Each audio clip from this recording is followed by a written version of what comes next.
Прийшли окупанти до нас в Україну, форма новенька, воєнні машини, та трохи поплавився їх інвентар.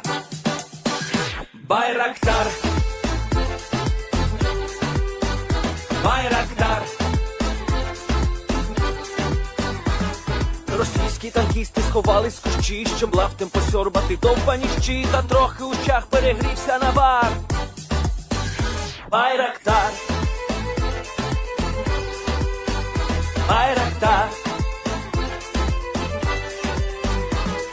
Приперли зі сходу до нас барани для восстановлення великої страни. Найкращий пастух баранячих отар. Байрактар, Байрактар. Ті, хто води всяке озброєння різне, потужні ракети, машини залізні, у нас на всі доводи є коментар. Байрактар, Байрактар. Вони захопити хотіли нас зразу, а ми зачаїли на орків образу з російських бандитів, робить примар. Байрактар, Байрактар. Російська поліція справи заводить, там вбивцю рашистів ніяк не знаходить, хто винен, що в нашому полі глухар. Байрактар, Байрактар. Веде пропаганду кремлівський урод, слова пропаганди ковтає народ, тепер нове слово знає цар. Байрактар. Байрактар. Байрактар. Байрактар. Байрактар.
Yes. The Leaf Spring Army sends its regards.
Hello, everyone. I'm the Enforcer, and I'm accompanied by Enforcer Matt.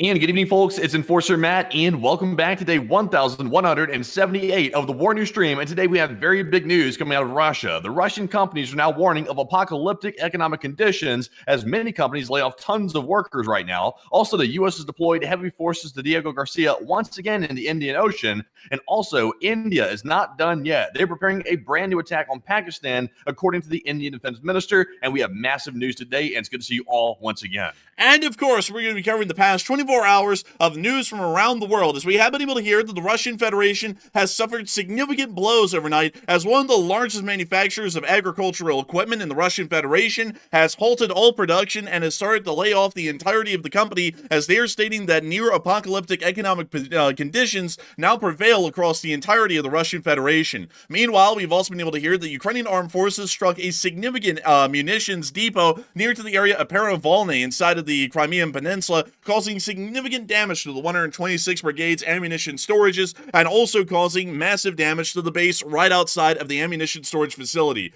Meanwhile, we have been able to hear that the Russian Federation's diplomatic efforts inside of Istanbul with the state of Ukraine have produced worse than expected results, as we have been able to hear that the Russian Federation has not only made the prior demands that they have made in peace negotiations of the past, but they've in fact even added on, now claiming that they require 8 entire Ukrainian oblasts instead of the 4 that they currently partially control, and also threatening to take the entirety of the Kharkiv Oblast if these negotiations are not met on their terms, even threatening that they will keep the war going for 20 years if necessary to achieve absolute victory inside of Ukraine. At the exact same time, the Indian government has put out a statement today saying that Operation Sindoor is not yet over, and the Indian government is now preparing additional strikes against Pakistani targets inside of the Islamic Republic of Pakistan, meaning that, in short, the war war between Pakistan and India has only entered a brief break period and will be beginning once again here fairly soon by Indian provocations alone.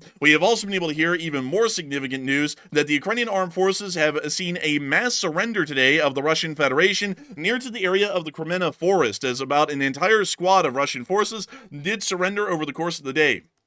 Meanwhile, we were also able to see that a Russian Ka-52 helicopter was targeted and destroyed by Ukrainian armed forces in the fields right outside of Kurilovka. Meanwhile, we have also been able to see that Ukrainian armed forces are continuing to inflict heavy casualties on the Russian Federation forces across the entirety of the active front line, and we also have been able to hear, in additional news, that it appears that new rounds of sanctions have now been announced by the European Union, and we are also hearing, at least according to the U.S. ambassador to NATO, that the U.S. may enter negotiations to withdraw all U.S. forces from Europe here within the very near future. We have a massive amount of news today, quite a large amount as a matter of fact, and we are excited to have all of y'all here because y'all get to hear the giant news of what's been happening over the course of this day and over the course of really every single hour at this point that we've been able to hear of, and it's been one hell of a day again, that is for sure. But nevertheless, we are going to be getting into the major news of the night, and the news is, to say the least, quite significant. We have been able to hear inside the area of the small town of Peravalny, which is just to the southeast of Simferopol, one of the largest cities on the Crimean Peninsula. The Ukrainian armed forces were able to hit a significant ammunition depot and destroy it over the course of a short few hours. We were able to see that this area has been used heavily by the Russian Federation's armed forces before. We can actually see training fields out here. These are actually tank training grounds from what we understand, and also a tank firing range out here as well. We can also see other pits that have been dug and have been used in the past for armor training, and we've also been able to see small rifle ranges as well here to the further south of the complex. Most importantly, the one thing that we have been able to see is this facility right here, which is once again another soft shelter ammunition storage facility, one that's fairly common throughout most of the Russian Federation, but these buildings have a very significant role to play. These buildings house a large amount of munitions and supplies used by the Russian Federation's armed forces, and specifically the 126th Naval Infantry Brigade that has currently been in operations near to the area of Kherson. These munitions and supplies are used quite significantly by this brigade and other forces that are currently conducting operations in Zaporizhia and Kherson. The Ukrainian armed forces were able to successfully hit and detonate the entirety of the ammunition cache today, resulting in a significant explosion and serious damage being caused to the remainder of the facility. We were able to see the explosion in this clip right here, and it was by no doubt a small one. I want to make sure that we get the first one showing the first primary detonation, which is this one right here. And so, without further ado, here is the clip. Oh, geez. That's a huge one. It was so bad they had to blur it. Up to you, mate. And up to you, mate, indeed.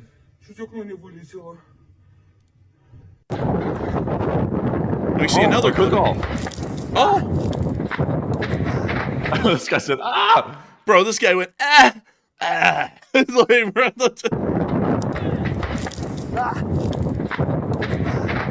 what? I don't know what kind of noises those were. But beyond that, it does appear that the damage was quite significant. Meanwhile, we also got to see another Russian soldier on the facility actually filming the explosion as well.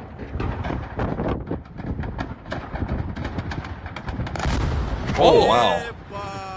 Yeah, boy. Oh, Suka. Yeah, those cars are toast. Look at the guy trying to film it, too. Bro. Man, the Russians are so focused on filming everything. They're not even getting the fire department out there. Dude, they sit there and go, yo, chat, what a cooked chat on God, what a cooking chat. Like, it's a giant fire. We did get to see the ammunition explosion from another angle here. Up to you, mate. Yeah, but it sounds like a popcorn.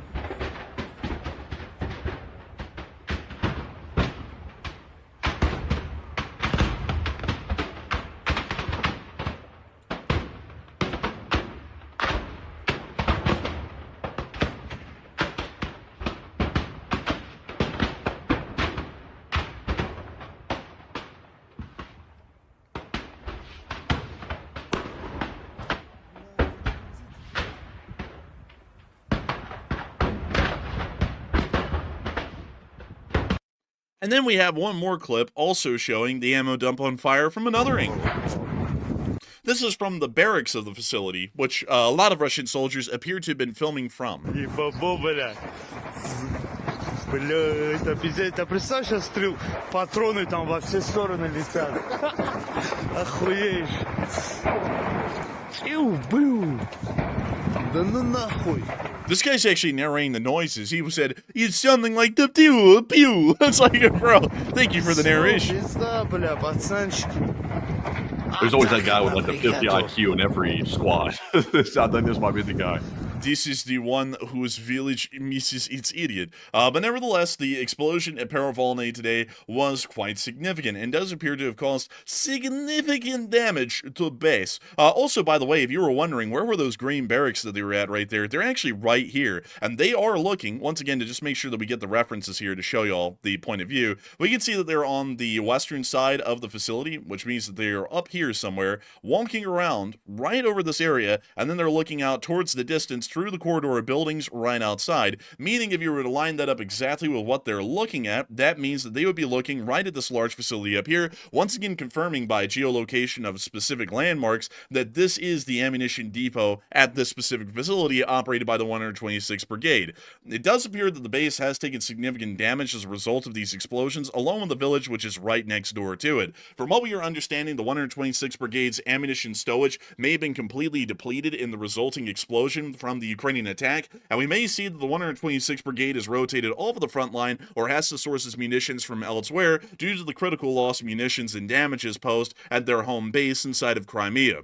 Nevertheless, we have been able to hear that while the 126th Brigade has taken significant damage today, it appears that the Russian Federation's economy is taking some significant damage as well, as we have been able to hear that one of the largest companies in the Russian Federation today, which is a producer of farm machinery, named Rosselmash, I believe is how that's pronounced, or Rosselmash, which I actually was quite close right there, and I was just reading that from the Cyrillic. But nevertheless, the largest producer of farm machinery in Russia has announced a halt in production and mass layoffs, citing apocalyptic market conditions.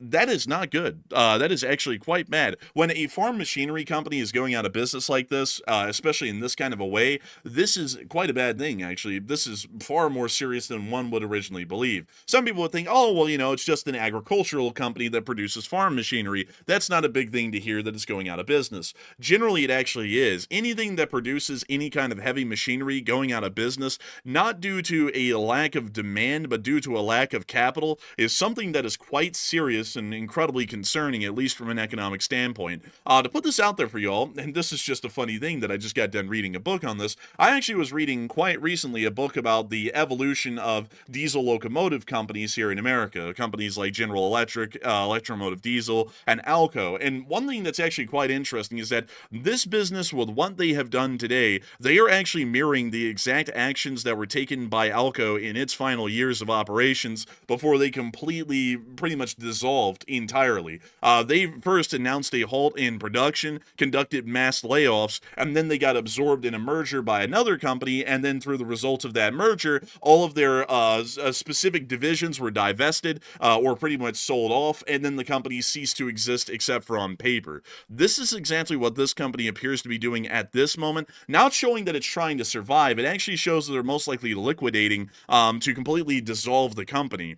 And agricultural manufacturers doing that is a very dangerous thing, because that's actually showing us that in the agricultural industry, even the larger industrial farmers of the Russian Federation do not have enough money right now to replace their agricultural fleets or even conduct maintenance on them through the Rostelmash company. This means that those companies are so far in the red, they aren't even able to maintain the actual machines that help them to keep their agricultural output. Meaning that the economy is in such a bad shape, the agricultural industry itself may actually be falling apart at the seams, and this is a very significant telltale sign of the health of the Russian economy, considering that agriculture is literally what people survive off of. People have to eat food. People don't have to have a car, and people don't have to have gasoline to run a car, and people don't have to have a myriad of other things. But one thing that people guarantee to have is shelter, food, and some sort of drinking supply of water. And if any of those those three sorts of things are going by the wayside, for example, real estate, agriculture, or, for example, public waterworks, it is giving a fairly strong indicator that the economy has quite truly collapsed in Russia. This today is our best sign yet, outside of all of the luxury companies that actually produce Russia's money, like the petroleum industry, such as Gazprom or Gazprom Oil or Lukoil, and so on and so forth. This company is a lifeblood of Russia's economy, and it appears that it is actually imploded as of today. And this is at the exact same time as Russia has imploded the peace talks inside of Istanbul, which is a pretty absurd thing, seeing how badly the economy is off, that Rosselmash is having to declare pretty much bankruptcy at this point due to the absolute state of the Russian economy. The Russians went down to Istanbul. Not only have they made the claims of the past, they have made even more absurd claims as of today. Claims that honestly are so shocking, it's really hard to wrap one's head around it. But I'm going to let y'all hear what they have said today. We have been able to hear, starting off, that according to an inside view on the Russian-Ukraine talks from a well-placed source, the Russian delegation, Medinsky, says that we don't want war, but we're ready to fight for a year or two or three, however long it takes. We fought Sweden for 21 years. How long are you ready to fight? Pretty much making it clear that they're not there to actually discuss the end of the war right now. They're actually saying you can either accept these demands or we're going to keep the war going literally until either one of these countries falls apart, and there's going to be nothing in between rather than total victory. That's what this statement means. There is no Russia looking for peace. This has been quite clear and obvious for years now. They want absolute victory, and that's the only peace that they are willing to achieve. Meanwhile, we then got to hear that the Russians are now threatening to seize Kharkiv during the negotiations, and not just the city of Kharkiv, the entirety of the Kharkiv Oblast, which is quite a significant swath of land, and the Russians only controlled a small little area up here near to Kupiansk and Kupiansk-Veslovy. But they are now saying that they want the entirety of Kharkiv in these negotiations, and not only that, we have been able to hear that their expanded list now includes an entire 8 oblasts, not just the 4 that they are currently demanding right now, an entire 8. The Russian delegation in Istanbul is demanding that Ukraine withdraw its troops from Russian territory as condition for a ceasefire agreement. It also noted that Moscow is putting forward unconventional terms, and its demands are seen as unrealistic and far beyond what was previously discussed, even in 2022, which they were already pretty much demanding for complete capitulation. They are already going well beyond that. As of right now, the Russian Federation is not just demanding full control of Kherson, Zaporizhia, Donetsk, and Luhansk. They are also demanding full control of Kharkiv and multiple other oblasts, as well as they continue to move on forward with this idea of, we want peace but only a total victory, and if you're not willing to meet us where we are at right now, we are going to keep this war going without an end in sight. The Russians made that very clear again today, and of course we can see that the Ukrainian attempt at peace talks with the Russians is going to go absolutely nowhere. We already knew that before they went into it. We already knew that this was going to be the result literally years ago when the 2022 talks ended, because the Ukrainians got tired of being sent in the roundabouts like they are right now. And it does appear that a lot of people are speaking about this, as well as the economic state that Russia is in, which is the state that they're negotiating from right now, as Russia's largest producer of farm equipment warns of apocalyptic economic conditions inside of Russia. And a lot of people have been putting in their thoughts, and it seems as though many people are saying that Russia is spiraling into a fast economic collapse. Others are saying that Russia is still on a slow path of economic death. Others are saying that they need more intel, and others are unsure and undecided. But Matthew, what are people thinking about this, and what are you thinking about it as well? All right, so 58% of the audience said Russia is spiraling fast into an economic collapse, while 30% said Russia is still on a slow economic death spiral, and 7% said we need more intel first. And of course, when you have a major manufacturer like this farm equipment producer right here, literally warning people that they're about to go bankrupt, literally on the verge of bankruptcy, this massive company, which provides a lot of jobs for Russians and also props up the Russian economy to a large extent, they're calling the situation in Russia apocalyptic, and they know the consequences of saying that. Putin will still come after that company, even though it's not in the Russian people's interest. He will still go after them for saying that, and it must be pretty damn bad for them to take that risk that Putin will come and persecute them over it. So they must be on their really last leg. So that is a very disturbing sign to hear. And once again, showing that even though Putin keeps pouring more money into the war effort, they really don't have the money to actually pull this off. And he's taking the money right out of the Russian people's pockets to make this happen. So obviously not sustainable. And he's been doing it for 3+ years now. So it's a wonder of how much longer can this go before the entire economy just crumbles into pieces. So I'm actually with the 59%. I think it's spiraling fast into a collapse. And we could be looking at a big situation in merely a year or so, and depending on what the sanctions are going to look like that the U.S. puts on them eventually. But Enforcer, what say you? I would have to say that Russia is going to be collapsing far sooner than anyone anticipated. Hearing the fact that a major agricultural machinery producer is going out of business is something that is actually a major red alarm bell that could ever have been seen so far in Russia's economy. It isn't something like Gazprom or Lukoil starting to lay off mass amounts of workers, which does have a lot to do with the living conditions of the Russian citizenry, but this has to strike at the very heart of what Russia is and what they produce. Russia is a massive producer of wheat, and not only that, Rostelmash pretty much specializes in the production of combine harvesters, or different kinds of harvesting machines like these, which are specifically designed to thresh wheat. Wheat is the lifeblood of the Russian Federation's agricultural industry, and you can see right here that spring wheat and winter wheat are pretty much some of the largest agricultural products produced throughout the entirety of the Russian Federation. Really quickly, let me see if we can get another map right here to show you all how large and extensive the wheat production in Russia is. But as we can see right here, this appears to be a far older map during the times of the Soviet Union, actually, so we'll exclude everything that's not in the Russian Federation in the modern day. But we can see right here that, of course, most of what they produce in this red field right here in Russia alone is grain. These sorts of maps really don't change over any significant period of time. The crops grown there today are the exact same ones that were grown there prior. And I want to make sure to show you all that, because if y'all notice here, this area in bold red is right along the Kazakh-Russian border. And if we look up here, that's the winter wheat region of the Russian Federation. This area here, that is around Rostov, that's the winter wheat. This is the spring wheat. That's the winter wheat.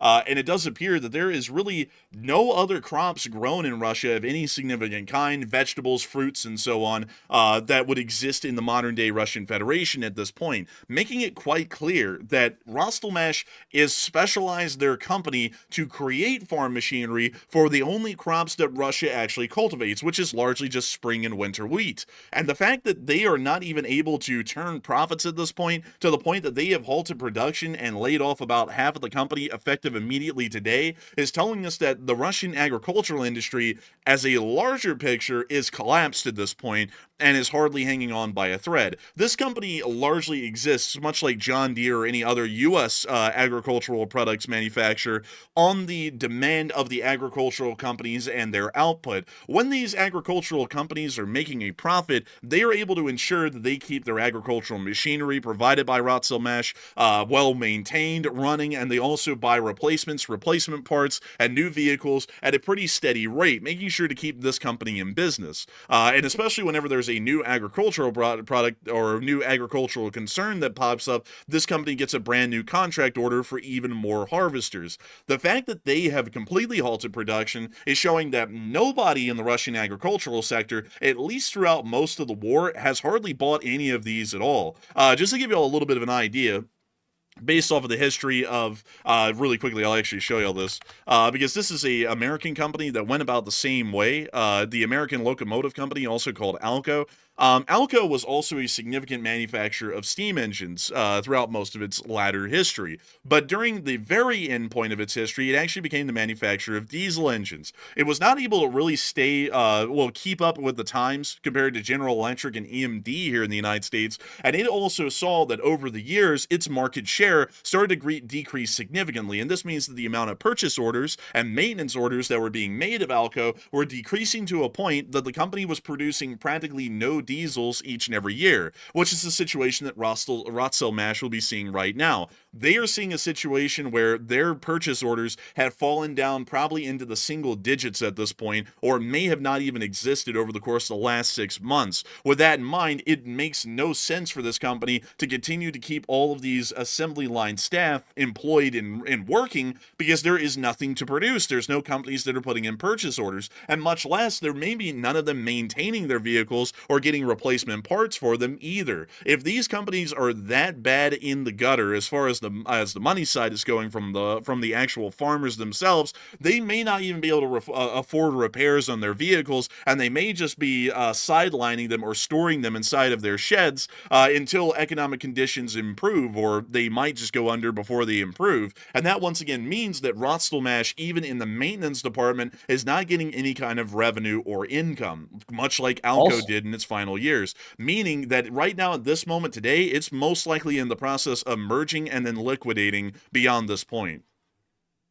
True. Yeah. Also, another thing is it may not be just the demand that's gone down for these pieces of equipment. If you recall, the interest rate right now in Russia is still sitting at about 21% is the key interest rate by the Russian central bank. So to buy a piece of equipment, of course, nobody has the cash. No farmer in Russia has the cash to go out and buy one of these harvesters in cash. That's impossible. So they have to finance it, just like pretty much everybody else around the world. When they buy something super expensive, they go to finance it and put it on monthly payments. So when you have an interest rate at 21%, a farmer that might have needed a new piece of equipment might choose to not buy it because of that insanely high interest rate. That might make the piece of equipment unaffordable for that farmer, even with lower monthly payments. So it could be the interest rate plus the fact that farmers aren't making the money they used to make due to sanctions, that they're simply not buying the equipment. And of course, that goes over into the oil industry too, on a little bit of a different reason. They're not able to sell oil, so therefore these major oil companies in Russia are laying people off. It's the same effect. The companies are going under.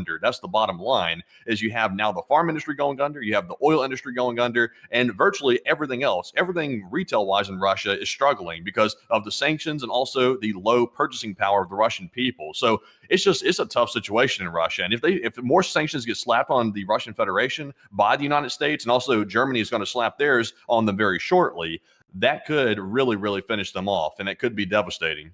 And there's another significant thing to point out as well, is that if these companies have run out of reserve capital, which it appears that they have, not Rostselmash, but the actual agricultural concerns, this actually shows that Russia's state regulation of the agricultural industry is killing them. Y'all remember when Tucker Carlson went to Russia and he was talking about how cheap the groceries were? Something that's a little bit interesting about that is that the Russian Federation, by law, has a price ceiling and a price floor to every single product inside of the country that is produced in the agricultural sector. So bread can only be sold at a specific maximum price and a specific minimum price. And there is no way to break out and sell your bread at a higher price or a lower price than that price ceiling and price floor. This means that apparently these companies are reaching the price ceiling, and because of Russian legislative actions, they're not able to continue to raise their prices to actually meet the cost of production, meaning that these companies, every time they're actually putting out their products to market, they're actually losing money because the cost to produce those products is going to be significantly less than they're ever able to get when they sell them on the open market to the Russian citizenry, which also means that because of Russian governmental regulation, they're pretty much killing off these companies due to negligence in the farming industry. And now we're seeing that Rostselmash is the first major industrial casualty of this kind of a situation in the Russian agricultural sphere.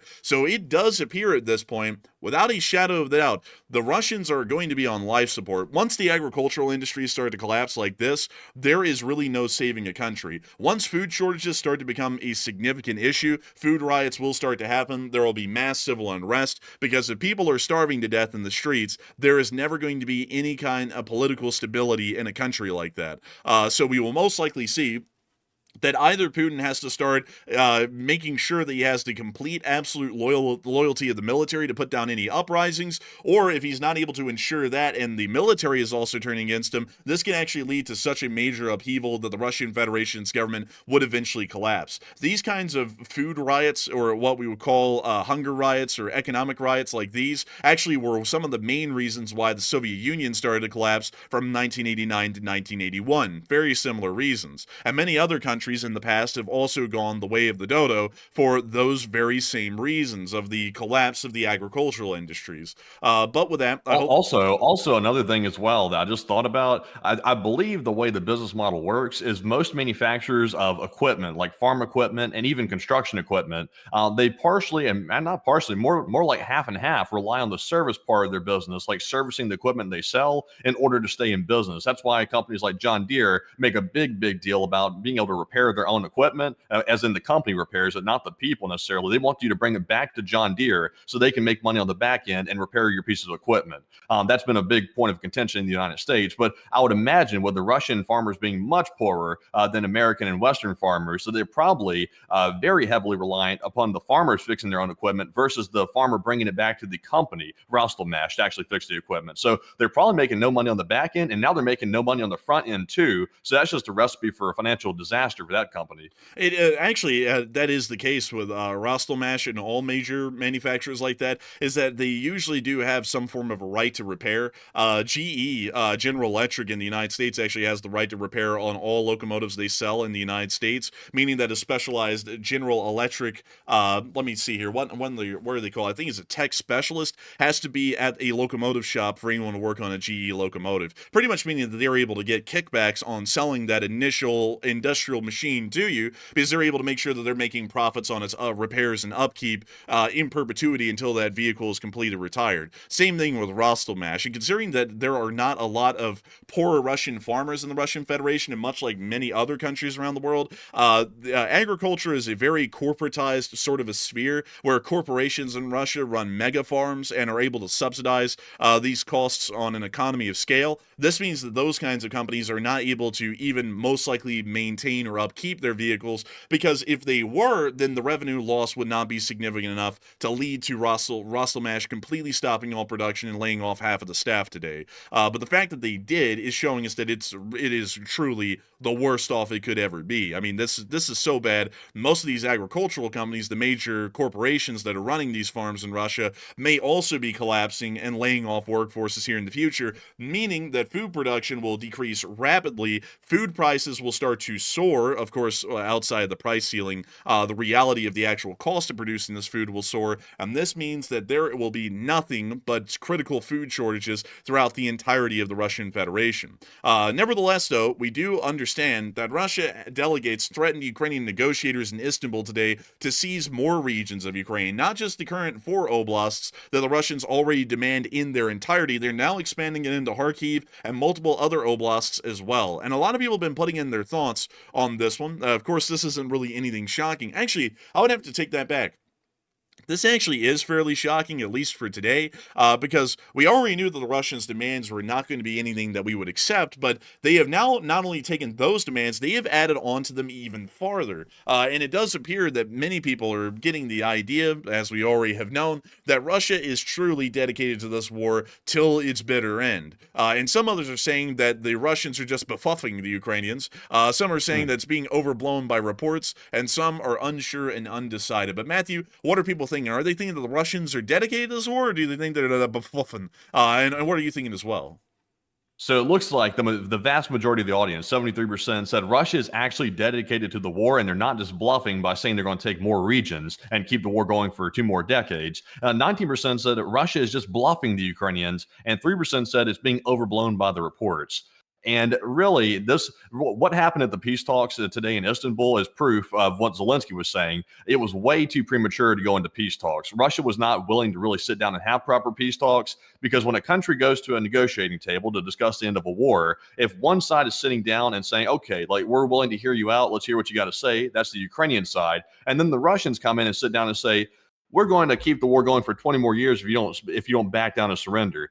That's not a peace talk. That's just showing up and issuing ultimatums. That's not really good peace talks right there. And of course, we knew that was going to be the case going into it. Now, I will say the Russians went a little bit even further beyond what I thought they were going to do by issuing threats to the negotiators themselves, and also issuing threats to take even more regions that they don't even currently hold right now inside of Ukraine. So they really went overboard, proving, basically, honestly, shafting the United States and Ukraine at the same time, and going out of their way to do that. So they weren't serious like we knew the whole time. And I would say that Russia seems to be actually dedicated to the war. Of course, it's because of Putin wants to take the country. It's not because of Russia really wanted to take it. It's more about Putin and his lofty goals to seize the entire country of Ukraine. So I'm with the 73%. But Enforcer, what say you? I'd have to be with the 73% as well. The Russian Federation is dedicated to this war until the bitter end. It is quite obvious at this point that there is no real way to negotiate a peaceful resolution to the conflict because the Russian Federation does not have that in mind whatsoever. The demands made on Ukraine today were absolutely insulting and not only spitting in the face of the Ukrainians,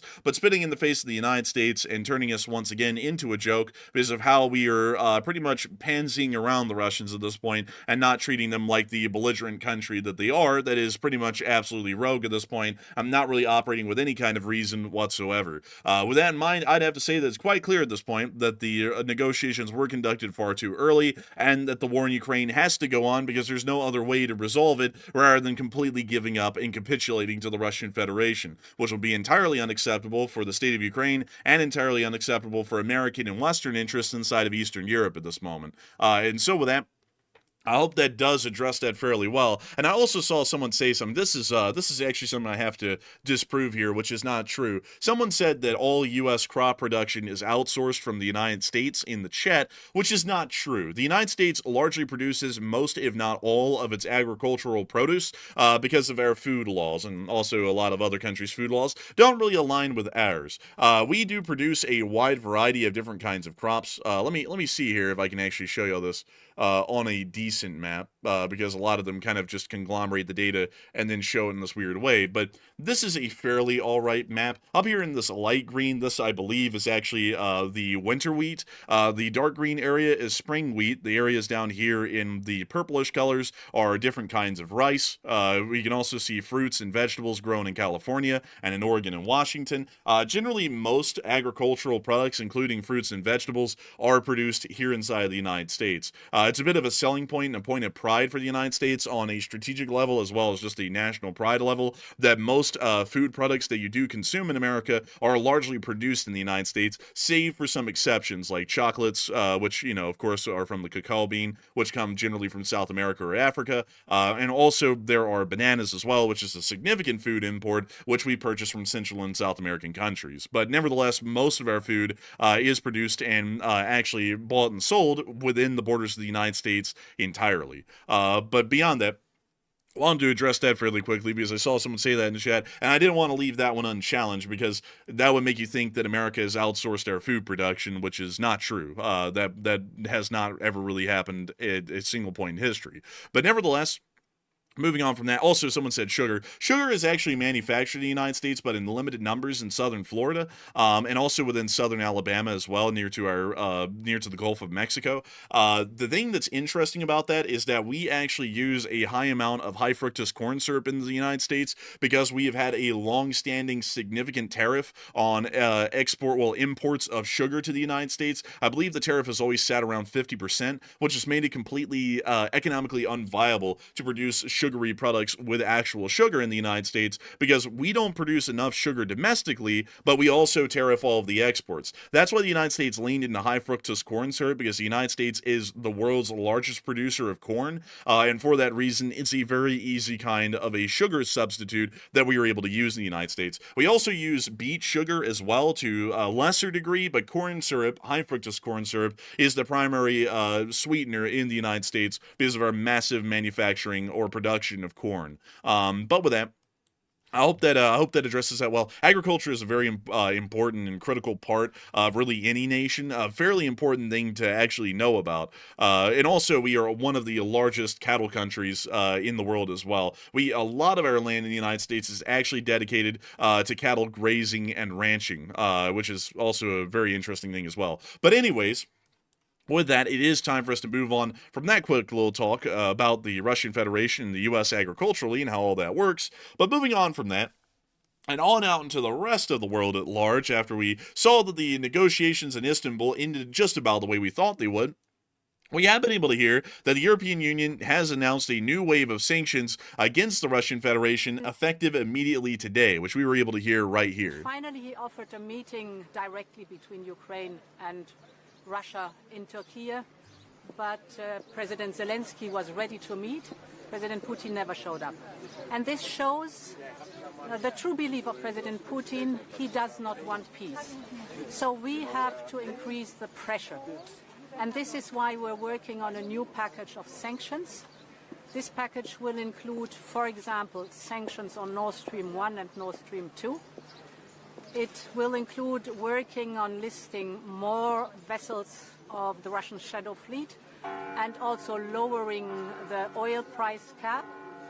And it will include more sanctions on the financial sector in Russia. For us, it's important. We want peace, and therefore we have to increase the pressure on President Putin till he is ready for peace. And we see the I Europeans. don't know why they don't just like sanction. I don't know why they don't sanction the entire Russian shadow fleet in one big swath. Why do we keep doing it like piecemeal at a time? Like we'll sanction one batch of ships here, another batch there. It's like, you know, it's not like we're trying to hold back leverage or something. Putin's clearly not ending the war. So go ahead and put the whole bulk of them on them now and bring them to their knees right this point. I don't know why they keep piecemealing it like that. I would say that the reality should be is that we should put all ships in the Russian shadow fleet onto the list, and then also give legal authority to any country within the area of the North Sea, the Baltic Sea, as well as the Strait of Denmark to seize these vessels and impound them in violation of sanctions that have been passed by the European Union. I think that that's the kind of authority that Europe should give, because we've seen so far that seizures of these kinds of vessels have been occurring slowly, but I believe that they should be occurring a lot more rapidly. We should ensure that the Russian Federation has absolutely no means to continue to circumvent sanctions through this illegal shadow fleet. It has become quite clear and obvious at this point with the Russian intervention against the Jaguar, which was to be impounded by Estonian authorities, that the Russian Federation has an invested interest in these vessels through an official action of the Russian armed forces, and for this reason they should be considered violators of European and U.S. state sanctions that have been laid out over prior years, and for these reasons they should be apprehended and impounded in violation of sanctions from the European Union and the United States of America. I think that should clearly be the action moving forward, and it appears that once again we are starting to go with a slow and a slightly progressive action, but I believe that we should be far more progressive in pretty much persecuting the Shadow Fleet and also ensuring that the Russian Federation is not able to circumvent these sanctions any longer. I think that should be our number one move. And I would like to say that considering that the United States so far has once again been flip-flopping and somewhat lackluster in its performance, I would love to see that the Europeans would actually be aggressive enough to follow through on an action like that and pretty much force the Russians' hands. That's what I would say. But anyways, with that, I hope that does address that the best I can, at least in my opinion. And we are going to be moving on from that little bit of news into something else that was a little bit interesting, as we did get to hear today that the U.S. is preparing to enter discussions about withdrawing troops from Europe, according to the U.S. ambassador to NATO. Don't really know what that would be about or why we would be doing that, but we did hear about that today. So it appears that the United States is going to be preparing to get into talks with Europe about withdrawing U.S. troops from the entirety of Europe and pretty much bringing them back to the States. That will be the first time that U.S. troops have not been in Europe, if that was achieved, since the end of World War II, as U.S. troops have always had a permanent presence throughout the entirety of Europe ever since the end of World War II in 1945, meaning 80 years later we would be withdrawing from Europe entirely, which doesn't really make a lot of sense strategically, considering that we have a lot of interests inside of Western Europe and Eastern Europe that we continue to have to protect and uphold, because we still have the largest trade relationship in the world with the European Union. It is a $1 trillion trade that's conducted from both ends, and it just doesn't make any sense at all to completely withdraw from Europe and pretty much leave our largest trading partner without any kind of security assurances or interests that would keep them aligned with the United States and keep them trading with us. It is a little bit of an interesting thing for sure, and of course we've seen that a question's been asked on this so far, and many people are already weighing in on this, as NATO reports claim that the U.S. is entering talks to withdraw troops from Europe, and many are wondering, will it really happen? And it seems as though there are many different answers to this. Some people are saying it will happen almost for sure, others are saying it's just attention seeking, which wouldn't be out of the picture, and some are saying that it seems concerning and they need some more info. But still, it seems as though everyone actually has some very different ideas on this. It's almost split amongst the three main concepts. But Matthew, what are people thinking about this, and what are you thinking about it as well? All right. So, in a pretty evenly split poll, actually, about 34%, the most popular option, said yes, it will happen almost for sure that troops will be withdrawn from Europe, while 27% said it seems concerning but needs some more info, and 30% said no, it's just attention seeking and it really won't happen. And I'm going to actually be solidly within the 30%. I think it is just attention seeking. Of course, if we were really serious about withdrawing troops from Europe, we would simply just take them out by order, and that would be the end of it. But of course, now we're entering the talks, the famous talks that never go anywhere. We're entering those right now. So that does indicate that we're using this as leverage for something. We're either trying to get the European countries to offer more money to us or something like that. Some people might call that extortion. Some people might call that, business. It depends on who you ask. But I think it's simply attention seeking. It brings attention back to certain politicians. And also, it makes it look like we're making Europe really stand up and pay their fair share for whatever that's worth. So I'm with the 31%. I don't think that's going to happen because it really doesn't serve U.S. interest to withdraw troops from Europe. And I doubt we would do that because, of course, the theme is control and we need that control. But Enforcer, what say you? I would have to say that is attention seeking. I would go with the 31% as well. I don't think U.S. troops would ever be withdrawn from Europe. And this is just another one of the harebrained ideas coming out of the office of the president. At this point, like what am I supposed to call it? This is not going to happen. This was already brought up in the first months, and they said it was going to happen, and then it didn't happen. So now we're coming around to talking about it, which means that nothing's going to happen. So nothing will come out of this. It is pretty much just an absolute waste of everyone's time, and also to achieve some sort of a perspective in the U.S. that the president is looking for. But beyond that, it really is achieving no aim or no real purpose. So with that in mind, I hope that does address that well. And also another thing that I wouldn't really understand is what would the U.S. stand to gain from withdrawing our troops from Europe and bringing them back to the United States? We stand to lose a decent bit and not gain anything as a result. And then what do we do? Like, my question is, what do we do? Do we leave all of these bases in Europe and then do the same thing that we are doing with Bagram right now and saying that it's actually ours and we're going to come and get it back? Are we going to do that in a couple of years after we leave Europe? Is it going to be something stupid and nonsensical like that? It might be, actually. I'd actually say that might actually end up being the case. I personally doubt it. I personally doubt it, me personally, because you have to think about it from this perspective. If we're going to get on bad terms with European countries as the United States for whatever reason, economically, trade reasons, etc., we're obviously not on very good terms right now with the Europeans as the American state. So it would make the least amount of sense to start withdrawing military troops, because even though I'm not saying that America is going to like attack a European country, but there is like a slight, I guess you could say, like slight intimidation factor or a slight manipulation factor to it when we have our troops on the ground inside of Europe. We have a presence there. If you take that presence away, then it makes it look like the U.S. just lost control over Europe to a large degree. So I don't think the current administration would do that because, of course, control, like I said, seems to be the theme. And we wouldn't just withdraw troops and lose that edge. That would not make sense. I would really say it's primarily mostly about money, and it's about getting more money for either supporting the NATO defense or more money for the United States specifically for one reason or another, using it as a bargaining chip. Possibly so. I also saw Canada's sovereign say the president did say he wanted to decrease defense spending. Yeah, I got to be honest with you. We really can't take anything that he says at face value because just yesterday, we didn't report this, but just yesterday, the president is now saying that he wants to up defense spending annually to $1 trillion.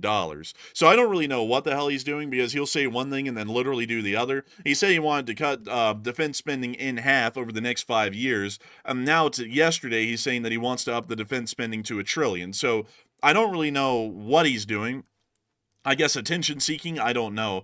Because, generally you would go with the one idea or principle until it doesn't work, and then you change it, and he hasn't even tried the other one to see if it would work or not, and he just changed it without really any reason or any explanation publicly. So it doesn't really appear that at this point we can really take the president's word for anything. I really hate to say that because we've done that for years here. But at this point, you literally cannot take anything and go, that's exactly what he means. Because he'll say one thing and then do literally the opposite. So he could say, we're going to support Ukraine full on, and then just back off with that the next day. Or he could say, the Russians are really nice people, and then he calls the Russians a bastard next week. And then he says, we're going to kill every Chinese person, and we're also going to make them poor and broke. And then we go and get into trade talks with them in Geneva. It's just it works in business. It works in business, but it doesn't work when you're trying to deal with allies because, when you're a business owner, you generally don't have to have allies with other businesses. Typically, you're competing with people. So if you want to be ruthless and you want to be one-sided, you can generally get away with doing that and be successful. But when you're working in the world of geopolitics and you need to have, geopolitical allies,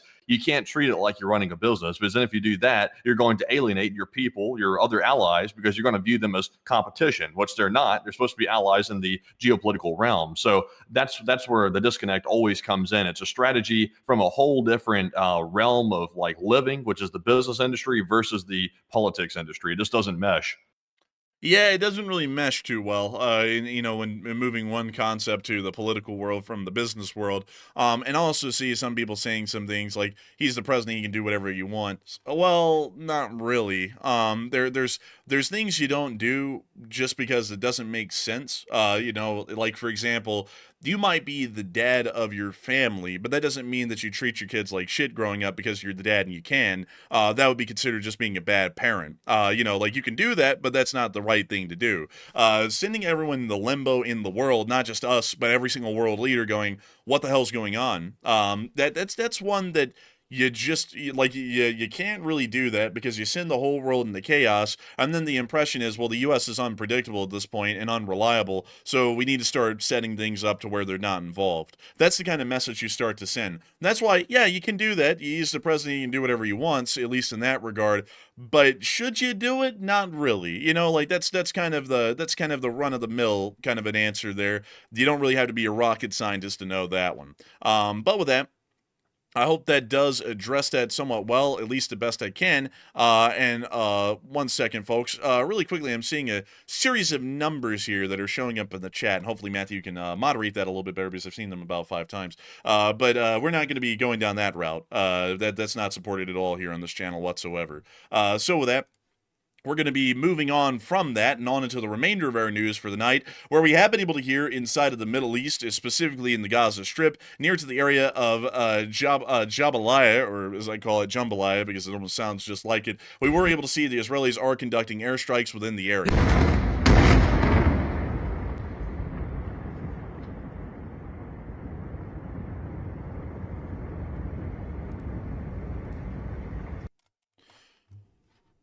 And that's the end of the, well, actually, that's not the end of the clip right there. Sorry, everyone, I'm trying to look at the chat and make sure that there's not a whole bunch of people putting in something crazy there. But with that, we are going to be moving on from that little clip right there in the North Gaza Strip, and we are going to be moving on into the rest of the region. Really quickly, though, I do have to say this, because this one's getting a little bit out of control. I've seen that there's been a sequence of numbers recently that have been put out, and from what I understand, the sequence of numbers is suggesting that some form of an assassination attempt is conducted on the current president, which is very bad from a moral perspective, and also from a legal perspective. I do have to remind people that that is a threat against the president of the United States, and those generally do not fly, no matter who the president is. In fact, they don't fly at all. This channel is not a political one, and so I have to say really quickly, folks, that if you put in any numbers that are largely being associated at this point with code to conduct harm against the current president of the United States, we are probably going to be instantly banning these people tonight, because that is not something that we've ever supported on the channel, is any kind of political violence, and we're not going to be beginning that one tonight. So if you're putting that in, you can generally expect that a ban is most likely going to be soon to follow on that one, if we catch you doing that. And so far, I've seen about 3 or 4 people doing that, and this is going to be the one and only warning that we make on that one on this channel. Any kind of violent or any kind of wishes or messages that are supposed to intend acts of violence on a currently serving politician or one that's formerly served will be resulting in an instant ban. So with that, hope that does address that well, and hopefully Enforcer Matt can get out the ban hammer here and make sure that that is followed through on to the letter. But moving on from that and on into the area of Western Yemen, we have also been able to see that the Israeli armed forces have been conducting strikes on the port of Al-Hadida and Al-Saif within the western areas of Houthi-controlled Yemen.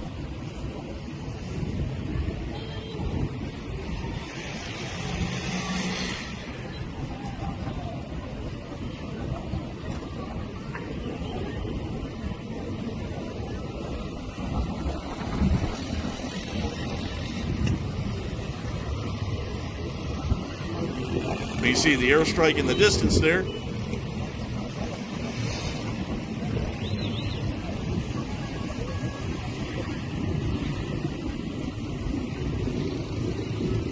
And that's the end of the clip, but still showing proof of the Israeli airstrikes that have been conducted in the area. As we were able to hear reports of multiple airstrikes by the Israeli Air Force against the ports of Al-Hodeida, as well as Al-Saif and Houthi-controlled western Yemen, likely in retaliation for the large number of ballistic missile strikes fired over the last week to Israel, and specifically towards the city of Tel Aviv primarily. The port of Hodeida has been heavily targeted by both the Israeli and U.S. military since the Houthis began their campaign against international shipping and the state of Israel about a year prior at this point. It does appear that Israel is now carrying on where the United States left off and is continuing air operations against the Yemeni Houthis in hopes of breaking them. Although airstrikes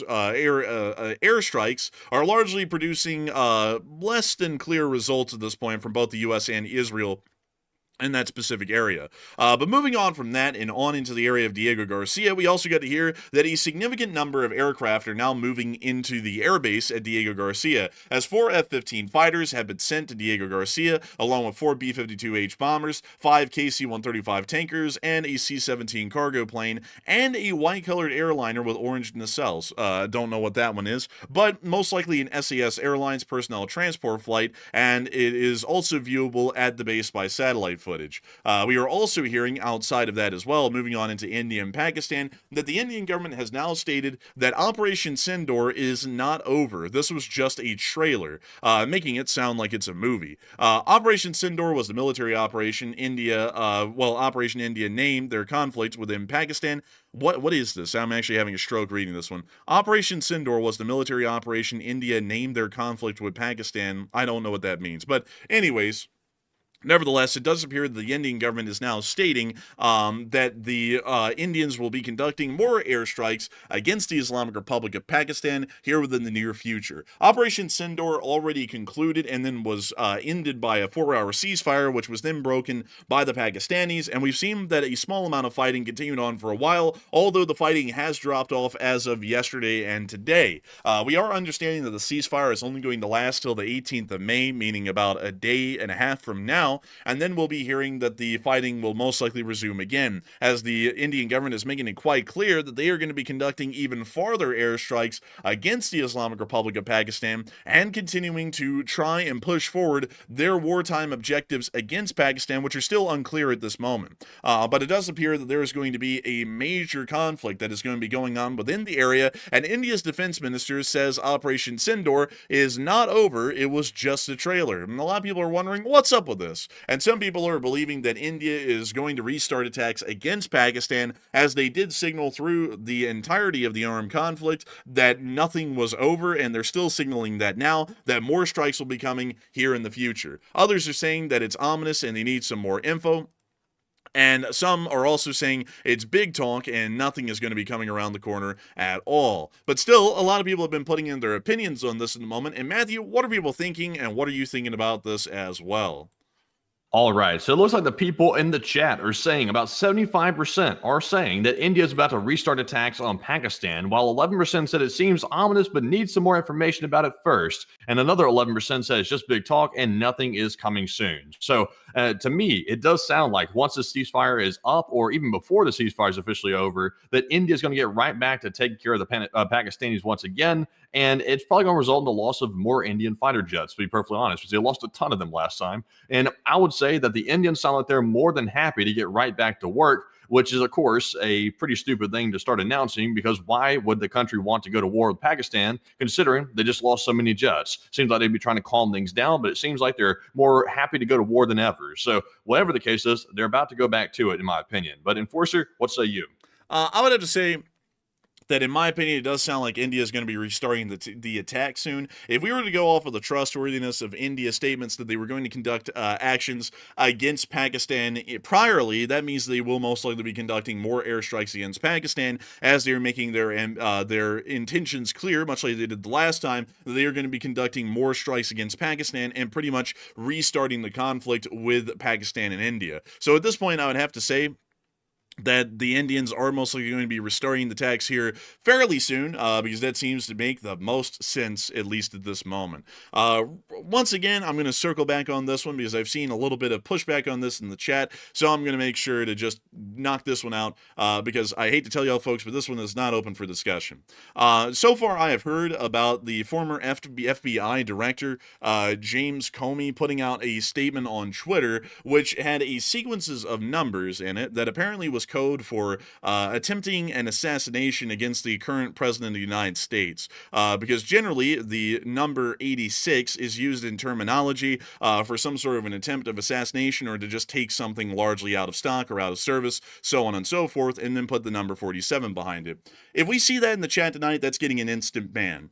We have never supported any kind of political violence on this channel. We are not a political channel, and if you want to try and act all cheeky and stuff and act like we do not know what those series of numbers mean, that is going to result in an instant ban. If you try and say that that does not mean what that means, we are not going to be having that either. I just got to make that a little bit clear here, because we're not going to have the channel insinuated with any kind of political violence of any nature or sort. We didn't allow it against the prior president. We didn't allow it against this one. If you don't like him, that's your business. But putting those numbers in the chat, we know what that's about, because quite clearly the people who are putting in the chat are already stating that they're very unhappy with the current president. So putting those numbers in the chat, y'all are largely following along with what y'all believe it means as everyone else does. So saying that that doesn't mean that is pretty much just trying to play games with us. I'm not going to be having that, because I do have to remind y'all here that we're, one, running a business, and I'm not going to have my business jeopardized by a bunch of political clowns in the chat trying to put in some stupid numbers that are supposed to insinuate some form of political violence. And two, another thing that I'm going to be also addressing as well is that this channel is not political, and we also don't support any kind of political violence whatsoever, or any messages that may condone political violence in any sort of a way. So we're going to be nipping that one in the bud, and that's not open for debate. If I see people trying to debate that, that is going to be an instant ban. I hate to tell you all that. That's a rule I'm not going to be moving on or budging on whatsoever. So if you put that in the chat, that's a ban. If you try and justify it or fight us about it, that's going to be a ban as well. Sorry about that, folks, but that's the way the cookie crumbles here. Anyways, with that, we are going to be moving on from the news inside of India and on back into the area of Ukraine, as we have been able to hear of significant developments in this area today as well. But before we get into that, I do understand that we actually have a decent amount of questions that we have not been able to answer yet. And so with that, what do we got, Matthew? All right, so jumping into our first super chat of the night. This one is going to go to Cypress96, who puts in a $28 donation, and thank you very much, Cypress, for that $28 support and also helping to keep the channel running. And Cypress said, would there even be anyone or anything left on either side after 20 years of war? And I guess we'll all find out on day 7300 of the news, and the LSA is here for the long haul, and LSA. And LSA, and I got to thank you so much for the support and helping this channel to keep on running, because if it wasn't for folks like you, we wouldn't be able to make this channel possible, and we wouldn't be able to keep this thing running. I got to thank you massively once again for being here with us tonight, and of course, Cypress96, you are an old garden at channel legend, all the way from the Dominion of Canada. I believe that's still its technical name. But beyond that, I think there will be people around 20 years after this war. Maybe the world will look entirely different, or maybe it'll actually be quite similar to what it is today. Nevertheless, I hope that folks will be sticking around and enjoying this channel in the meantime as we continue to cover the news each and every single day as they come. Nevertheless, I got to thank you so much once again for that incredible support and helping this channel to keep on running, because if it wasn't for folks like you, we wouldn't be able to make this channel possible, and we wouldn't be able to keep it running. So a huge thanks to you so much once again. And with that, we are on to the next one. All right, and our next one is going to go to LD Rizzo, who puts in a $25 donation, and thank you, LD Rizzo, as well for that $25 support and also helping to keep the channel running. And they said, do you guys think that at some point the EU or NATO is just going to say F it and take the initiative without the United States? That's a great question, LD Rizzo, and I'd say that the European Union, well, NATO really can't take initiative. It's a defensive alliance, so you really can't do anything preemptively or aggressively towards, say, the Russian Federation, because NATO is not structured that way. They can, however, the European Union can continue to make severe economic actions against the Russian Federation and also seize the shadow tankers, but that's really as far as the European Union can go as well. Beyond that, it's really up to each country on a country-to-country basis to take aggressive action if they want to, which means that most would decide that they wouldn't want to, because they may be embroiling their country in a situation where no other would support them. Pretty much no one wants to be the first one to get shot. That's kind of the basic run-of-the-mill reason why no one is really aggressively joined on the Ukraine side at the moment. But with that in mind, I would have to say, hopefully we would see that the European Union might take more aggressive actions, because at this point, with the lackluster approach by both to deal with the Russians, it seems that the European Union might be the only one that has the ability to start taking a far more forward approach, or an aggressive approach, against the Russian Federation. And so, with that, I hope that does address that the best I can, at least in my opinion. And with that, we are going to be moving on to the final question of this segment. And folks, I'm going to address this one more time. Getting really tired of it. It's making the stream unfun to run tonight, but I'm going to do this one more time, just really quickly. So, really quickly, folks, gotta lay this out to y'all. Right now, that series of numbers is being taken as some sort of a statement to attempt an assassination on the president. I don't know if y'all know this, but that kind of thing on YouTube can result in channel bans. We're not going to be having that here, because I like my job, and I'm not going to lose my job because someone wants to run their mouth and put something in the chat that pretty much means they want to assassinate the president. That's why that's not going to be allowed here, because I want to stay in business, and I generally don't want YouTube coming down on my neck because a whole bunch of y'all are breaking our no politics rule and also trying to insinuate some threat of violence against the current president, because that's how it's being construed publicly at this point. And that FBI director was brought in for questioning today over that specific post. So officially the US government is understanding that as that point. So I'm not going to be putting my neck out on the line for a whole bunch of random people to pretty much start insinuating political violence here on the channel, where I'm going to lose my job because of people like that. And then also possibly have the government looking at me when I wasn't even the one making the statements, but a whole bunch of people were making those statements in the chat. So just going to say that one last time, not here to debate that with anyone. Thank you very much for trying to put in your interpretations about what that means. I don't give a damn, because that's the reason why people are putting that in the chat. I'm not a sucker, and I didn't fall off the wagon yesterday. People are putting that in the chat because it's being understood to be that message, and that's why people are putting it in. So you can't really play the roundabout game with me, because if it didn't mean that, why are people putting it in the chat? That's my question to folks. This channel does not support any political positions, and when we speak about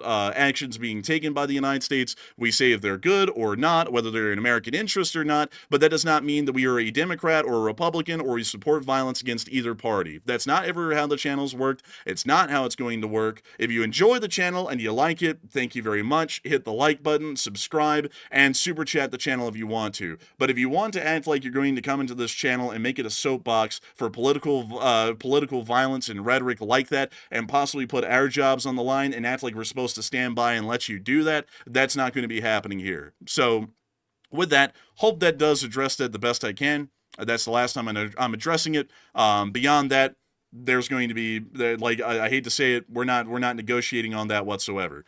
So with that, we are going to be moving on to the last question of this segment, and then we're going to be getting on into the rest of the news. All right, so this one goes to Howard Mendelson, who puts in a $20 donation, and thank you very much, Howard, as well, for that support, as always. And Howard says, when is the last time this company paid its employees? The last time that company paid its employees, I believe, was today. A lot of the employees that were laid off apparently were on payroll up until this very moment. So it appears that the last time the company paid their employees was today. So with that, I hope that does address that well, and I thank you once again for support and helping this channel to keep on running. Because if it wasn't for folks like you, we wouldn't be able to make this channel possible and keep it running. And so with that, we are going to be moving on into the remainder of the news tonight, which we have been able to hear in Kyiv, the air defense report, as we were able to hear that 112 drones were launched in the state of Ukraine last night. 73 of them were shot down, and 36 of them were intercepted by anti-drone measures. Meanwhile, we have also been able to hear inside the area of the Kursk Oblast that Russian forces are getting hit quite significantly, as we were able to hear the 253rd Volunteer Assault Battalion continuously striking and destroying Russian forces.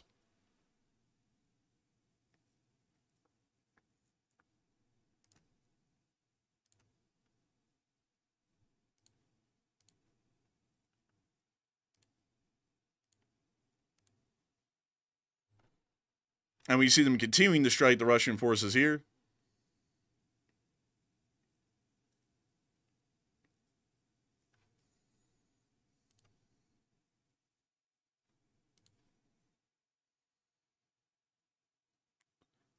And you see them hitting some pretty good hits on the Russians.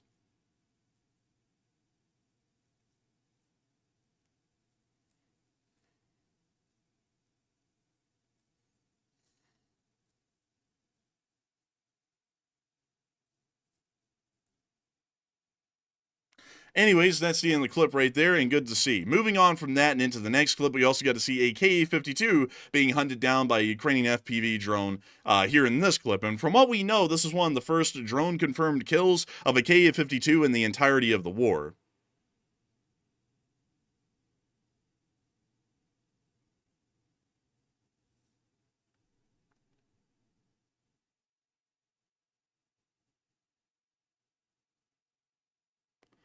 And we see the drone continuing to chase down the Ka-52.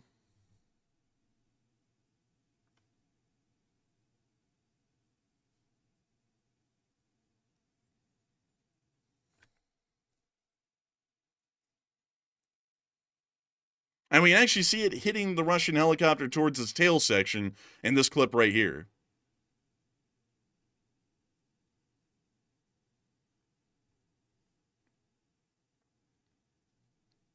And that's the end of the clip. And moving on from that and on into our next one, we also were able to see an airstrike being conducted on Russian forces near to the town of Guevo.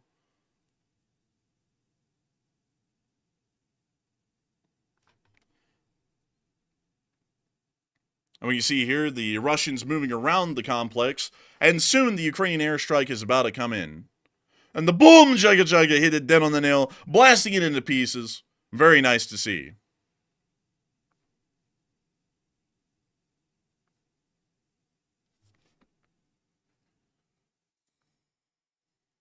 And with that, that's the end of that clip. And moving on from that and further on down into our location unknowns, we also were able to see Ukrainian volunteer forces evacuating civilians here in this clip.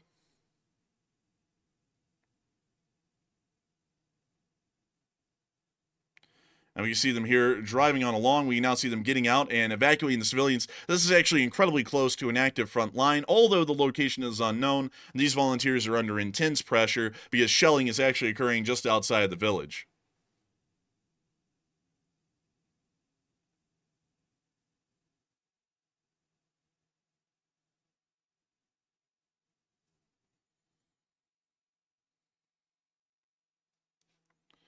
And we see them getting to the basement where the civilians are currently at.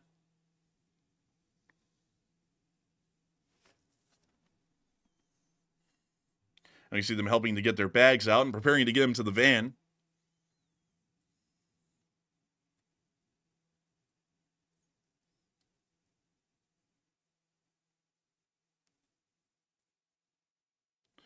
We see them throwing the luggage in the back seat and preparing to get the civilians on out of the area.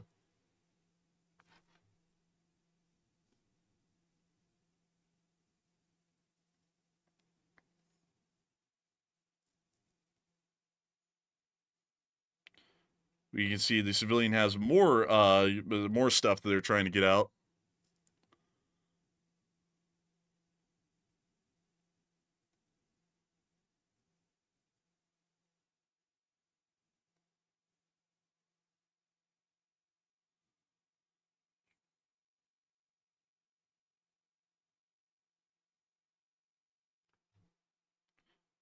Now, with that, that's the end of the clip right there, but still very nice to see. Moving on from that, we were able to see the Russian casualty report. It appears that, unfortunately, no Bobcats were lost.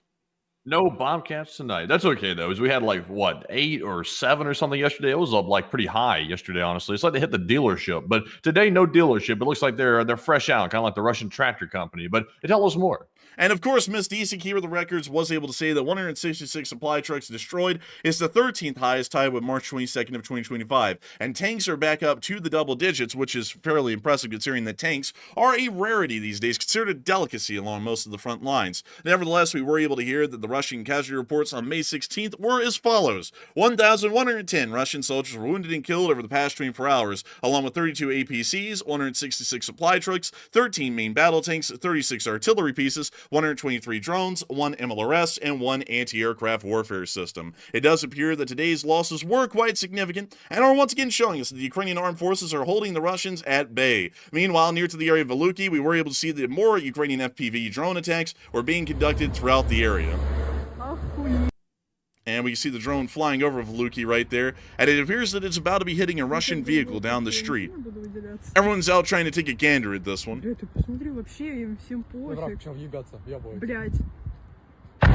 Oh! Damn. They really hit that bastard. Прям в заправку? Горит, все, пизду, горит. Чё горит, блин? Ё-моё, да. Охренеть. Блядь, может, не будешь пылесосить? Да не буду. That's the end of the clip right there. And moving on from that and further down the line, we also were able to see the 77th Air Mobile Brigade destroying some Russian Lancets in the skies over northern Ukraine. I like that mobile case setup they got right there. I would like something like that for my mobile office setup, like a monitor in the top and a little like keyboard stuff in the bottom. That would be pretty neat. Man, that would be pretty cool, but they did take out the drone, and it was very nice to see. Moving on from that and on into our next clip, we also got to see that unfortunately an F-16 did go down overnight. The pilot did successfully eject. We're not really sure if it got shot down or had a mechanical failure. It sounds as though the Ukrainians are suggesting that there may have been some sort of mechanical failure that led to the pilot ejecting from the aircraft, but nevertheless, we were able to hear of the unfortunate loss of an F-16 overnight. Meanwhile, we also got to see that a Russian Buk system was destroyed by the Ukrainians overnight in this tree line within the area near the tothe, which we can see in this clip right here. And we see here the Buk system getting hit by an airburst round and going up in flames immediately. Getting smacked real good. Little bits and pieces, little bits and bombs going there and there. Look at that. Even some digital glitches. They got the whole thing going crazy. I'll tell you what, it's going up on a Friday. Man, they got the whole 9 yards, I tell you. Moving on from that and into the area of the Severonsky Forest, we have been able to see that a Russian peon was also targeted and destroyed today by a Ukrainian precision strike. We can see the peon right there on the very edge of the tree line, and it's soon to be targeted and destroyed. Oh, you said the peon? Well, what is Putin doing out there on the front line, eh? That's a good one, man. That's a good one. And we see the drone coming on in, and we see the peon clearly right there.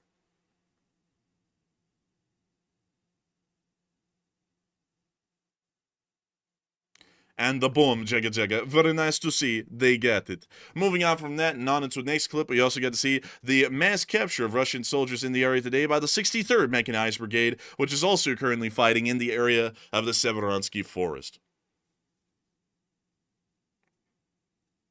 We were fighting real good out there in the forest, and of course, we're the best in the world. And now we're going out here to get some extra. As you can see on the front line, we're doing great work. We have the watchful looking tiger thing in the background, but as you can see right here, if you took a look at my iPhone, we've got them really good. Oh, look at this Dumbo. Oh, look, it's a Russian running around with a flag, making sure that he's clearly denoted as a Russian.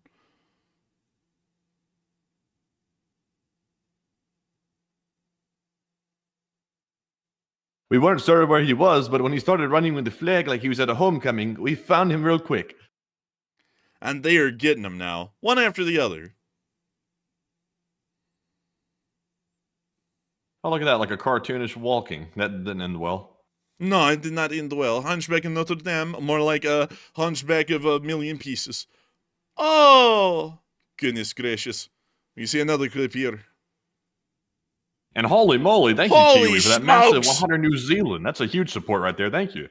A massive thanks to you, Kiwi, for the support. You're helping this channel to keep on running. And we're massively appreciative of that. We see them here taking the Russians prisoner. Look at that whole squad.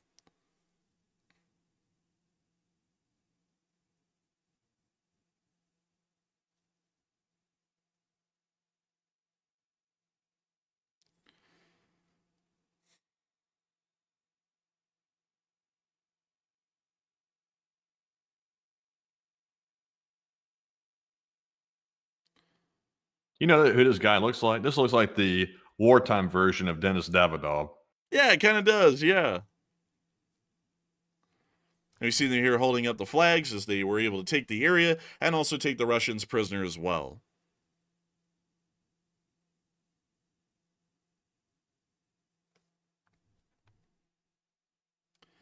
And that's the end of that clip for the large part. And moving on from that and on into our next clip further down the line near Berestove, we also got to see a Zala drone getting hit here as well. Take a look at this. Zala Zala Bing, Zala Bing. This is apparently the devil unit, but you know, I guess they're getting them. But look at that. That's an ugly thing. Take that down. Man, they're about to get it too, man, I tell you. Oh, look, they painted it with camo like that was going to help. Oh, look, it really worked well. Can't see me like John Cena. Man, I'm telling you. And that's the end of that clip right there. And moving on from that and on into the next one inside of Chasiv Yar, we are also able to see a Russian tulpan getting destroyed. You see here the tulpan in the background. It appears the Russian is talking about the tulpan.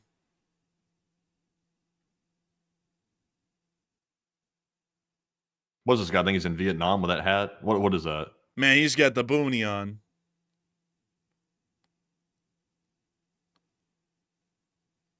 Oh, look. The F-19's coming in for the job. Oh. And we get the Rarogragi hitting the tulpan, which appears to actually had a cope cage over it. We now see it smoking after the first hit. And we now see the next FPV actually going for the barrel of the mortar, which had already been set up. We now see that the tulpan is a smoking mess on fire, burning into pieces.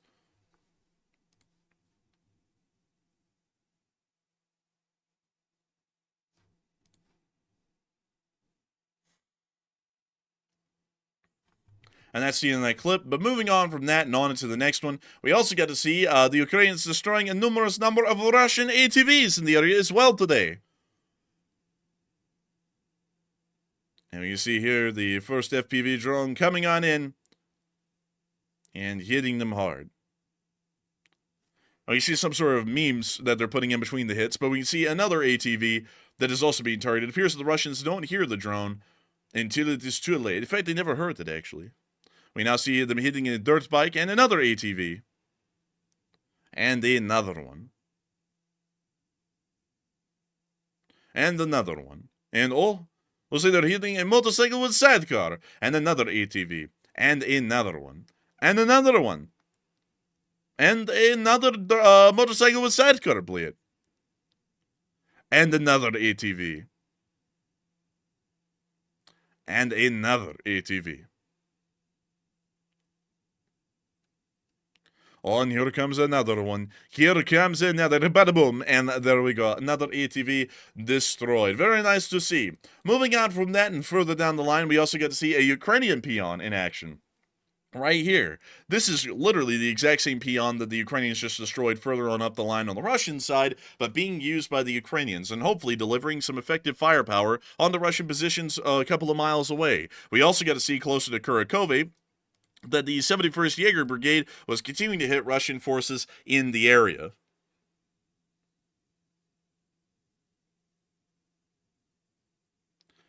We can see them continuing to hit Russian forces left and right.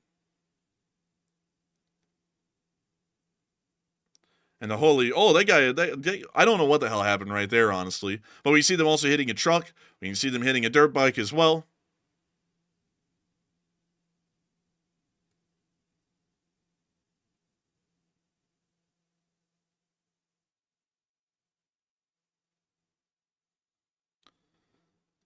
We see them continuing to hit dirt bikes. We can see here another dirt bike hit.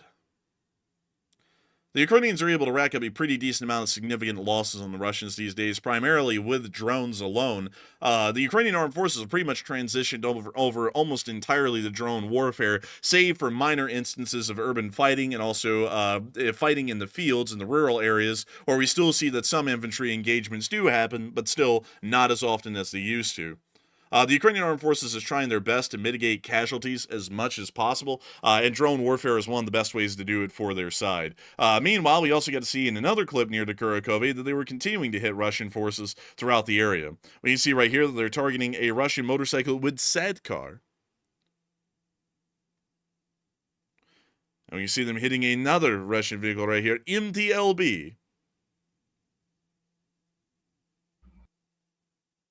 We see them hitting a dirt bike, what appears to be one at least.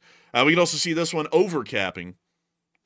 He didn't know how to ride that dirt bike properly. He was like riding it like a wobbly, like 5-year-old or something. Man, probably because it's very muddy. But we also get to see... you can ride him good in the mud. Like, if you're a good rider, you should be able to. Man, he's probably not a good rider, though, man. That's probably the first time you ever saw anything with wheels. But we can also see them continuing to target and hit the more Russian forces throughout the area.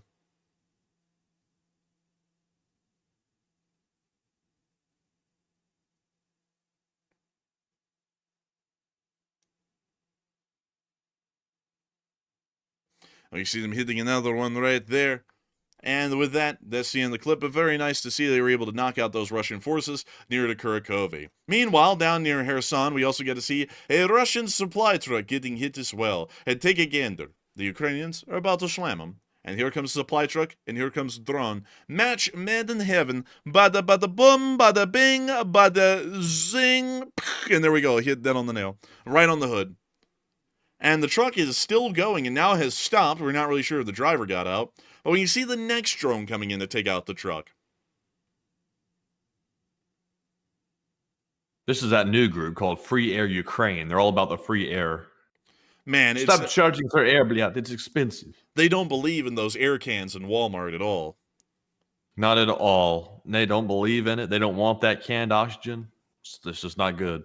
It's not good at all, I tell you. It's not good at all. But with that, that is the end of the clip. And now, moving on up into Kyiv, we actually do not have a speech from President Zelensky again. He is once again traveling around today, and so there was no speech to be had from President Volodymyr Zelensky tonight. Meaning that we're moving on into the second segment of this stream tonight, where we get to talk to each and every single one of y'all. And boy, howdy, folks, I hope that it is a fun time tonight. We can talk about literally anything and everything except for religion and politics, because we have a rule against those. But nevertheless, we are going to be having a great deal of fun, because there are many different things that we can talk about, all kinds of things, fun things, interesting things, things about the world, things about the war, things, many different things, you know, anything that you can imagine at this point. But nevertheless, Matthew, I understand that we have one last poll to talk about. So what do we got, Matthew? What do we got?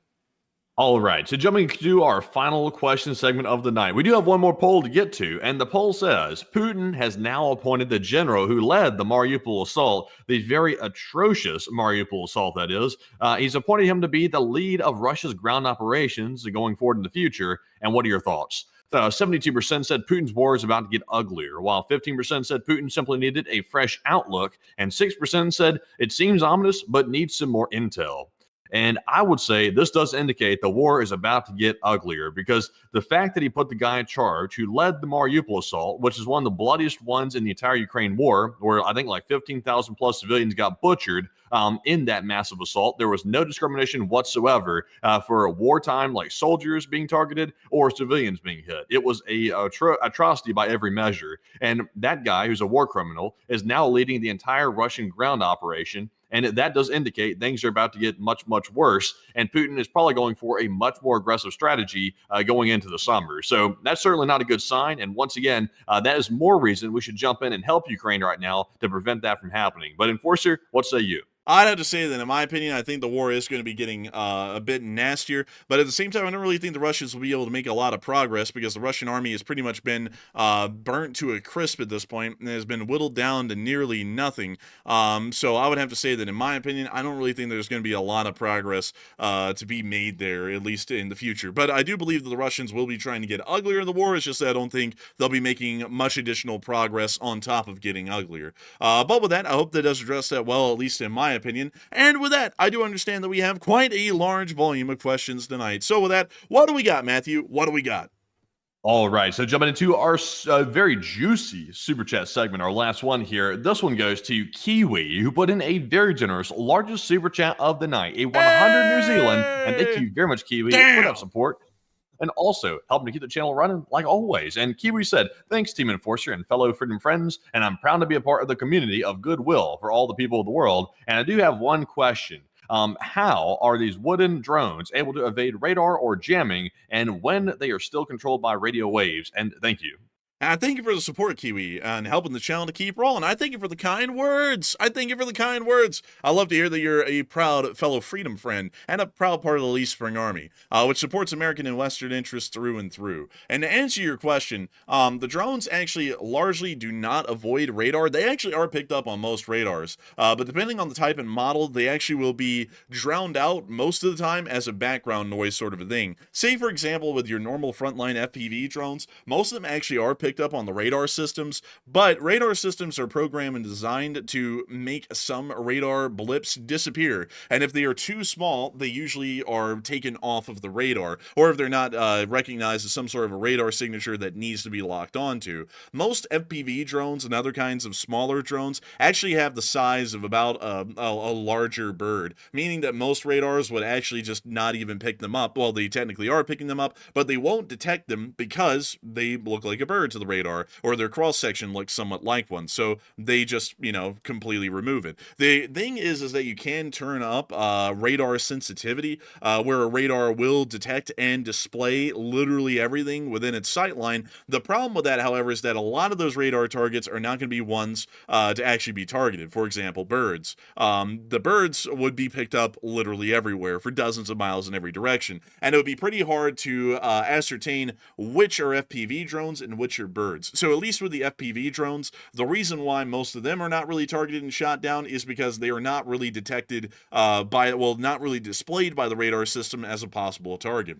As far as the other drones like Shahed 136s or Liudi long-range drones, the way that they avoid radar detection is by flying at somewhat lower altitudes. Shahed 136s actually do fly about 500 to 1,000 feet above the ground, but a lot of Ukrainian drones actually fly near to treetop level or 100 to 150 feet above sea level throughout most of their flight path. While some Russian radars may be able to pick up the incoming drone, air defense being in the right place at the right time to have a good enough line of sight to be able to target and shoot down those drones is going to be highly unlikely, if not rare. Meaning that while the Russians may be able to pick up, and the Ukrainians may be able to pick up, some of these larger drones on radar, they will not really be able to engage them and shoot them down, at least with conventional air defense.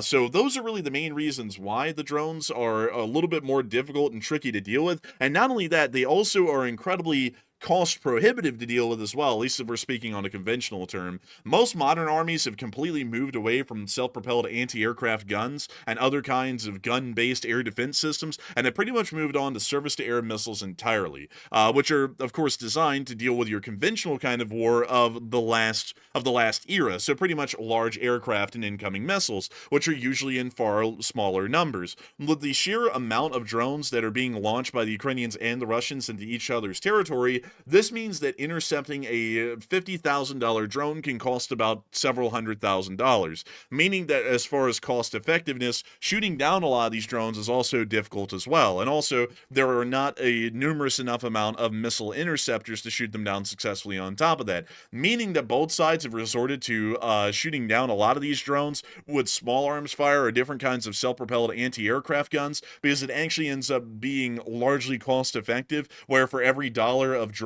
there is a dollar of munition expended to shoot it down, or even less. So that way it ends up being economically feasible to actually defend and shoot down most of these drones. But I hope that answers the question from every facet I can, somewhat well, at least from our current knowledge over the 3 years of the war, because those appear to be some of the major issues that both sides have faced over the conflict, and we've seen that their different kinds of strategies and doctrines have evolved the best they can to try and meet those situations, but the Russians still have major shortcomings, because the Russians do not have enough air defense to spread around, even self-propelled anti-aircraft guns.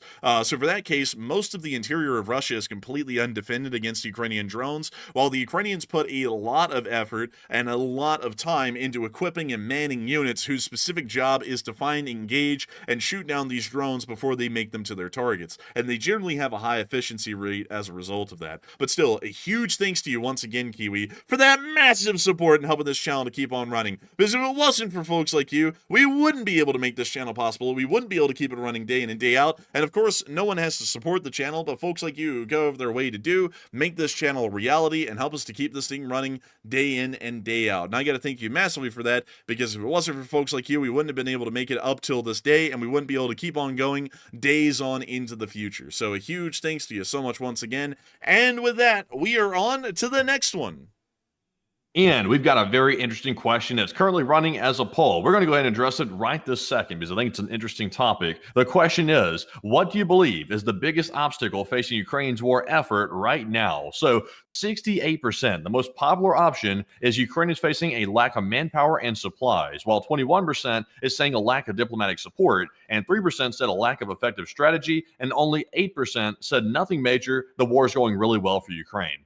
And I'll say, generally, in my assessment, this is just my layman's assessment based on what I know and what I've seen over the course of 3+ years. Right now, the war appears to be in a stalemate. Ukraine is once again going into Russia and Kursk and Belgorod. They're still attacking heavily. Also, they're still attacking Crimea and taking that area pretty strongly. Also, we are seeing along the entire front line generally stagnation. So even though there's a little isolated pockets of success here and there, it's generally still deadlocked and it is a stalemate. So it's not going fantastic for either side. Ukraine is definitely holding their ground, but the Russians, they're holding their ground too to a large extent, but they're having to put a lot more resources into that to merely hold the ground they've taken so far. So between the two, Ukraine definitely has it better, but it's still deadlocked. But I would say the biggest obstacle facing them right now is probably diplomatic support, because with the proper diplomatic support, they will get manpower and supplies. That's not an issue when you have the proper diplomatic support. Also, to cripple the Russians and really bring the war to an end,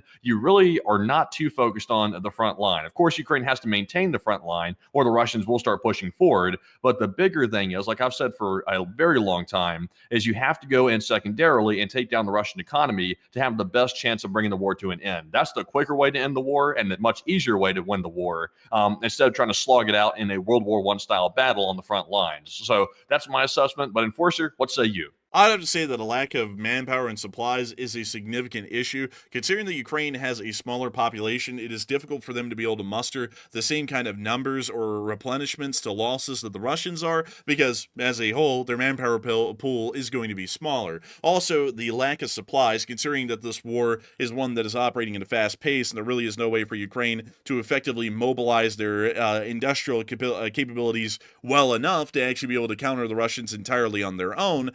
That means they require a decent amount of international support. And considering that international support has largely come in at a trickle throughout most of the war and is coming in at a drop a minute at this moment, it is fairly difficult for the Ukrainians to be able to stabilize the situation and ensure that they have the upper hand at all times. We could see the Ukrainian strategy was certainly working in the latter part of 2022 when the supplies and manpower issues weren't a major consideration because of the successful Ukrainian counteroffensives in Kyiv, Kharkiv, as well as Kherson at the very opening of the war. However, as the war has continued on, it's become a war of industry, much like any modern war, and we've seen that the Ukrainians have continuously been on the lower end of that and have been continuously having to fight an uphill battle to just meet the Russians at a parity level, and largely having to rely simply on their prowess in the field to be able to hold the Russians back. With that in mind, I'd have to say that that was probably their major issue. I would say that a lack of effective strategy would certainly not really be a major issue, and lack of diplomatic support outside of the United States at the moment isn't really a major issue as well, as most countries are behind in supporting Ukraine, or they are largely sympathetic to the Ukrainian cause, if they're not the People's Republic of China or North Korea or Iran or any other country like that. But that's generally what I would say at this point, is that it most likely is a lack of manpower and supplies. That would be one of Ukraine's larger weaknesses at this point in the current conflict. And if that situation could somehow be addressed largely just by providing them with more advanced and more capable equipment, the manpower situation would start to fade and not really be as serious a concern. But with that, I hope that does address that at least the best I can, in my opinion. And I thank you once again for that huge support, Kiwi, and helping this channel to keep rolling. And with that, we are on to the next one. All right, so our next one here goes to SC Dear Girl, South Carolina Dear Girl, who puts in a $10 donation. And thank you very much, South Carolina Dear Girl, for that support. They say, Queen of Battle, follow me. And I gotta thank you so much for the support and helping this channel to keep on running. And it's very interesting to hear, SC Dear Girl, that you're the Queen of Battle and everyone needs to follow you. And I suppose so. And they better get on out there and get a business. They better get to dig into ditches and the trenches and everything, because it appears that this war will be going for quite some time. And who knows when it will end at this point, because the Russians made it clear in Istanbul that it's not going to be ending anytime soon under any kind of circumstance. But still, a huge thanks to you so much once again for the support. I hope that does address that incredibly well. And with that, we are on to the next one. And our next one goes to Paul Gill, who puts in a 10 as well. And thank you very much, Paul, for the $10 support. Excuse me while I choke. And Paul says, I always wish I could give more. And thank you, Enforcers, and Slava Ukraine. Thank you so much for the support, Paul. And we cannot ask people for more. Whatever y'all can give is what y'all give. We are massively appreciative, whether it's $1 or $500, which, funnily enough, is actually the super chat cap, which some people have done before, which is absolutely mind blowing. But nevertheless, any support is unbelievable. And I got to thank you massively for enjoying the channel enough that you would want to support it, because you help us to make this thing possible, and you help the Lee Spring Army to keep on rolling every day. I got to thank you massively for that, because if it wasn't for folks like you, this channel wouldn't be alive today. So a huge thanks to you so much once again. Hope that does address that incredibly well. And with that, we are on to the next one. And we have a $10 super chat from David Hawk. And David did not leave a comment. But thank you very much, David, for that $10 support and also helping to keep the channel running. And we also have a 10 from Silinx. And Silinx said, what happened with the group in southern Pakistan that was in rebellion?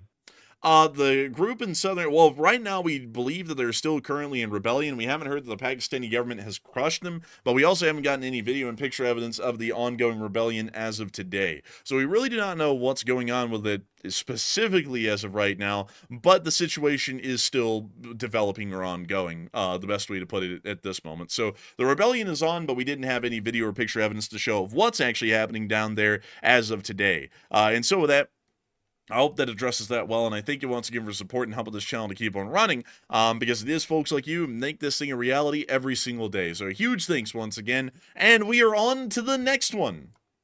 And our next super chat goes to Alaska, who puts in a 10. And thank you very much, Alaska, for that $10 support. They said, how's the flow of weapons to Ukraine? The flow of weapons is continuing, but it is at a decently slower clip from everyone, including Europe and the U.S. The U.S. is just continuing on the congressional drawdowns that were already approved during the prior administration, and the European Union as a whole is continuing to supply the Ukrainians, but it is not an insanely fast rate, at least for now. They're trying to ramp up their abilities so that way they can supply at a fast rate, but that still will take time, and time is the enemy at the moment.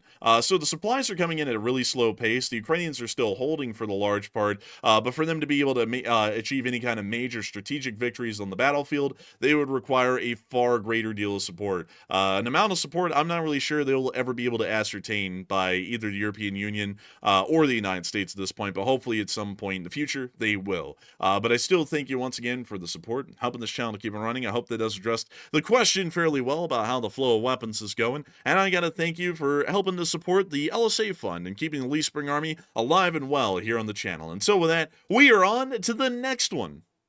And our next super chat goes to Rob S. And thank you very much, Rob, for that $20 support and also supporting the channel bigly. And we do appreciate that very much. And Rob said, LSA. And LSA, baby! And I gotta thank you for the support, Rob S., and keeping the LSA alive. Your support is helping us to make sure that the wonderful flags of the Lee Spring Army that people have gotten in times before are able to keep flying and able to have a community that they call home that supports American and Western interests, and it's been doing so for 1,178 days. Quite a long time, as a matter of fact, at this point. And I gotta say, a massive thanks to you so much once again, Rob S., for being an old guard. You've been around for, I believe, as long as the channel's been here. And I got to thank you massively for helping this channel to be possible again tonight, because folks like you, the old guards, the new guards, and everyone in between has continued to support and help this channel to keep rolling for years and to keep making this thing possible with each passing day. So a huge thanks to you so much once again. I hope that does address that incredibly well. And with that, we are on to the next one. And we have a $10 super chat from Right Geek Project. And thank you very much, Right Geek Project, for the support. They said, is there a larger motive behind the Indo-Pak war? The U.S. brought 10 military cargo planes to India before the war. And why is Russia so desperate to fight even when their economy is collapsing? And what is the end game? And those are some really great questions, actually. And to start off with the India-Pakistan conflict, there isn't like a greater kind of conspiracy theory thing behind it. There is a greater theme behind it, but it's nothing that it would be just based in the modern day. It is an ongoing conflict that has lasted for decades now between Pakistan and India about who controls the Jammu and Kashmir region. If we were to look at a religious map, which I'll try and find here, religion, let's see, map of India. Let me go get this here. So, as you can see right here, most of India is Hindu. There are Sikhs that live up in the Punjab region and also in Himachal Pradesh a little bit. And there's also Christians in the far east area of India and also Buddhists as well in some different regions. But beyond that, the majority religion of India is Hinduism. Now, that is on the flip side to Pakistan. Let me go find the Pakistan religion map here. So here we are. And this is the religion map of Pakistan. As you can see, pretty much the entire country is Islamic. So the thing is that Pakistan claims that the northern region of India, which is called Jammu and Kashmir, actually belongs entirely to Pakistan because Pakistan is the legitimate government of the Islamic people in the region. This goes into a whole bunch of political stuff. Not getting into religion here. Some people are about to say, "Oh, you're not getting into religion, but you're talking about it." Yeah, because it's important to the ideology of the whole thing. But that's not to say one is right or wrong. But beyond that, the issue that has existed throughout India and Pakistan's history is that when India was originally formed, and let me go get a map of the British Raj, so that way I can show you all this. When India originally became independent, this is what it looked like. This was all that India was. This is British India, also called the British Raj. And so Pakistan and India were both included in that. The thing is that in this original governmental structure of India and Pakistan combined as British India, when it broke off and became an independent country, the Indians, the Hindu Indians, pretty much ran the country because majority-wise, they outnumbered the Muslims by far. This pissed off the Muslims greatly because every single law being made in India at the time was pretty much leaning more towards Hinduist ideologies, more so than Islamic ideologies, which is what led to the Pakistani War of Independence, which led to Pakistan becoming independent along with Bangladesh, which is also a largely Islamic area as well.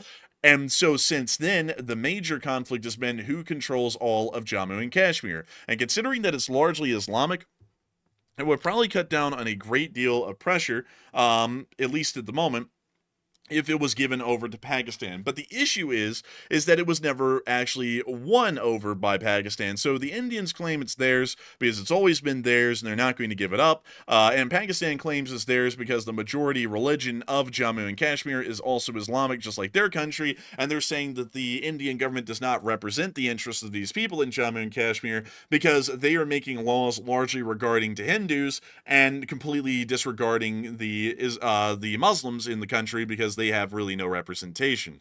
And that's why this has been going on for decades. So basically, to cut this down, both sides support terrorist groups in different ways. The Pakistanis support terrorist groups that attack the Indians and try and force, through pretty much a reign of terror, for India to release Jammu and Kashmir to the Pakistanis. And then the Indians support these people called the Balochistanis, which attempt to break away from the nation of Pakistan and create their own distinct country. Pretty much both sides have been trying to conduct underhanded actions against each other to take full control of Jammu and Kashmir, or the territory that was originally claimed by one or the other. And that's really the prevailing issue at the moment that currently exists between the two sides. So with that in mind, I hope that answers that question fairly well, at least the best I can, about how why the two countries' tensions are existing. That's kind of the greater thing behind it, but there's really no greater thing in the modern sense behind it. This has been the driving engine of hostilities between the two countries for quite literally decades at this point. And I do want to make it clear to some people that it's not really a religious thing, it's more of a political power thing, because there is a lot that goes on as far as the political distribution of power between two religions, especially when you get into a non-secular form of government that doesn't separate religion from politics, which India and Pakistan really don't. Then a lot of laws actually become somewhat religiously based, and that means that the political power will be heavily skewed against the minority because you're pretty much getting shafted at that point, and that's really where the problems lie. But with that, I hope that does address that the best I can, at least in my opinion. Does that really make sense in the modern day? Not really. Honestly, that's why I'm fully a supporter of secular governments that don't profess a religion. Because what kind of a role is it for the government to pass laws that have to do with religious morality or religion in particular, and then start to impose that on different religious sects in the country? All that does is it creates unnecessary tension and starts to create civil unrest as a result of that, and radicals for the large part, which is generally unhealthy for a country. So really, if both of them were smart, they would both drop the religious plays, the Hindus and the Islamists in both countries. They would install secular governments, or they would have some sort of abridgment of religious recognition in the two countries, and the problem would be resolved quite literally at that point. There would really be no issue, because yeah, the people in Jammu and Kashmir would be Islamists or Islamic, much like the rest of Pakistan, but there would be no laws that could be considered an affront by the Islamic people against their religions or customs that are being imposed by a totally different group of people. So that would be the best answer I could give. And I just like, I don't really understand countries, just to be honest here really quickly, that still have religiously based governments in the modern day. I'm religious, but at the same time, as a form of government, it really makes no sense to have a religious theology, especially when you have a religiously diverse country, because then all you start doing is causing a decent amount of civil unrest. And it doesn't really produce any kind of positive result. It just radicalizes everyone on both sides. It radicalizes the religious people against the non-religious people, and the non-religious people against the religious people. It just causes unnecessary tension, which doesn't make any sense from an administrative standpoint. And so I don't really know why both of those countries are so dead set in that kind of a mindset, but that's what drives their tensions on to this day. It kind of is really the exact same thing that causes the conflict between Israel and Iran, is this concept of non-secular governments that really push for religious theology over actual administrative practice. And it's honestly a plague on modern governance, because a lot of governments around the world, even governments in secularized countries, are trying to push that forward, like Erdogan in Turkey, or even other places around here in the West, because there's been a decent move lately for. Let's see here. Let me put it this way, because it's a push and a pull sort of thing. There isn't one side completely, but there's been some, I guess you could call them refugees, that like to try and instill Sharia law sorts of codes within their municipalities, which are a complete affront to anyone else who is not, Islamic, that's living in that community. And then there's also a lot of people who are trying to be the pull to that push, which say that countries here in the West ought to become religiously, pretty much just Christian states theologically, which doesn't really make a lot of sense in either direction. Really, that ought to just be tamped out completely, because religion is no place for the government, or politics doesn't really have a place in religion. And turning a religious thing into a political thing really takes the religiosity out of it completely, and just makes it a secondary tool for political ambitions. And me personally, I'm just going to give you all my 2 cents on that. I don't really find my religion to be a pawn or a tool in political games. It's entirely separate from it, and I would rather that the government speaks about actual matters of governance and administration than matters that pertain to religious theology, at least in my opinion. But with that, I hope that does address it the best I can. I thank you once again for support and helping this channel to keep on running, because if it wasn't for folks like you, we wouldn't be able to make this channel possible, and we wouldn't be able to keep it running. And so a huge thanks to you so much once again. I hope that does address that incredibly well. And with that, we are on to the next one. And our next one goes to Mr. Biscuit, who puts in a $10 donation. And thank you, Mr. Biscuit, as well, for that support. They said, given the current situation with the peace talks, what are your thoughts about Ukraine getting more arms to the U.S. and LSA forever? I would say that getting more arms from the United States with how the peace talks went ought to be a definite certainty, because the Russian Federation has clearly shown that they're not operating on good faith at any level. Even once they actually officially talk to the Ukrainians, they're still operating on a complete premise of bad faith. And so for that reason, I believe that the supply of weapons from the United States should continue. But I do have to say that while I'm saying that, we don't know what the U.S. government is currently going to be doing, because they are absolutely unpredictable. So while that should be the end result of what's happened in Istanbul, I can't guarantee that, unfortunately, as a prediction. And so with that, I hope that does address it the best I can. I thank you once again for support and helping this channel to keep on running, because if it wasn't for folks like you, we wouldn't be able to make this channel possible and keep it running. And so with that, we are about to be moving on to the next one. And really quickly, someone said something I'm going to address. This is a very interesting one. So James Kibbe said, well, if someone is religious, you can't take politics out. Your faith is your life. Yes, you can. You can just remove that. Where does religion come into deciding how to make America more marketable for businesses? Like where does that come in?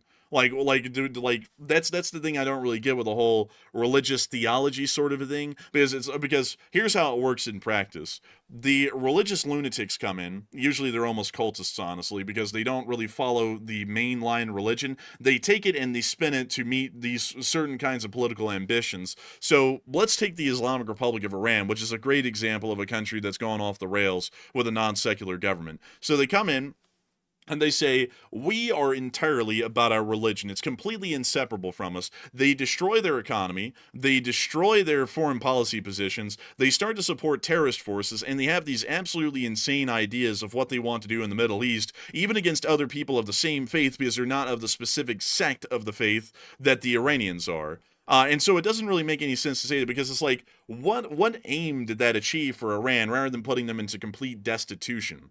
A government, on the other hand, like the United States, which has been secular from the start, has done wildly well throughout the centuries. There has been absolutely no recognition of any specific religion, or much less any specific sect of any particular religion, and it's completely operated on business alone. Which has done the United States wildly well, and not only that, it's allowed people to practice any religion that they would please, and really leave that to themselves and their own personal lives. Because what imposition is it of a person who believes in the faith to force that in some way or shape or form onto another person?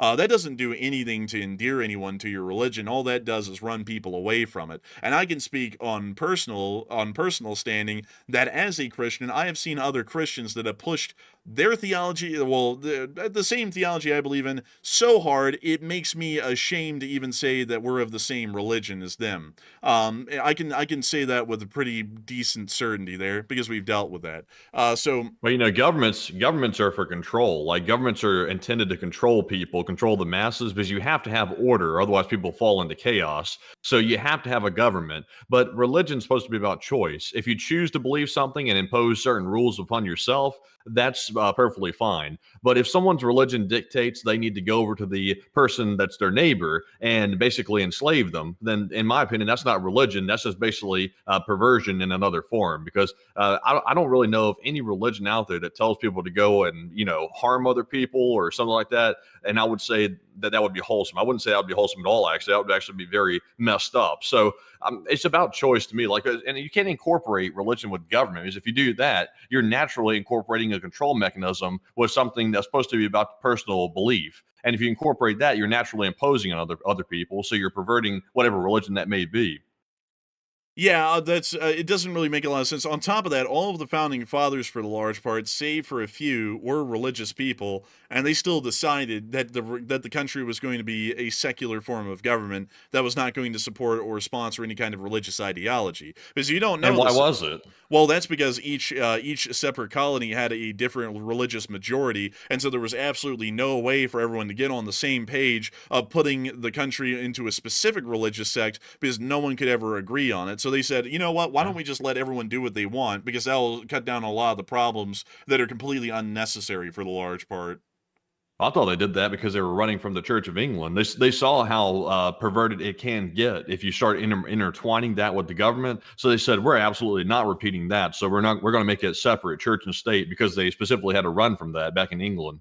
Well, actually, it wasn't really that, because really a lot of the colonies actually were pretty much refugees from the Church of England, and the Church of England, or really the Crown or the government of Britain, pretty much gave them charters to send these people away from Britain, so that way the Anglicans would be in Britain, and then everyone else would be here in the colonies. So that's why the colony of Massachusetts, or the Massachusetts Bay Colony, was originally let me see here. They were. Oh, dagnabbit, who were they? They were the Puritans. They were the Puritans, which actually had just been ousted right before the colony was formed from government after Oliver Cromwell had died, and the Great Restoration happened in 1660. Then Maryland was actually a colony for Catholics. The Pennsylvania colony was a colony for Quakers. New Jersey just existed.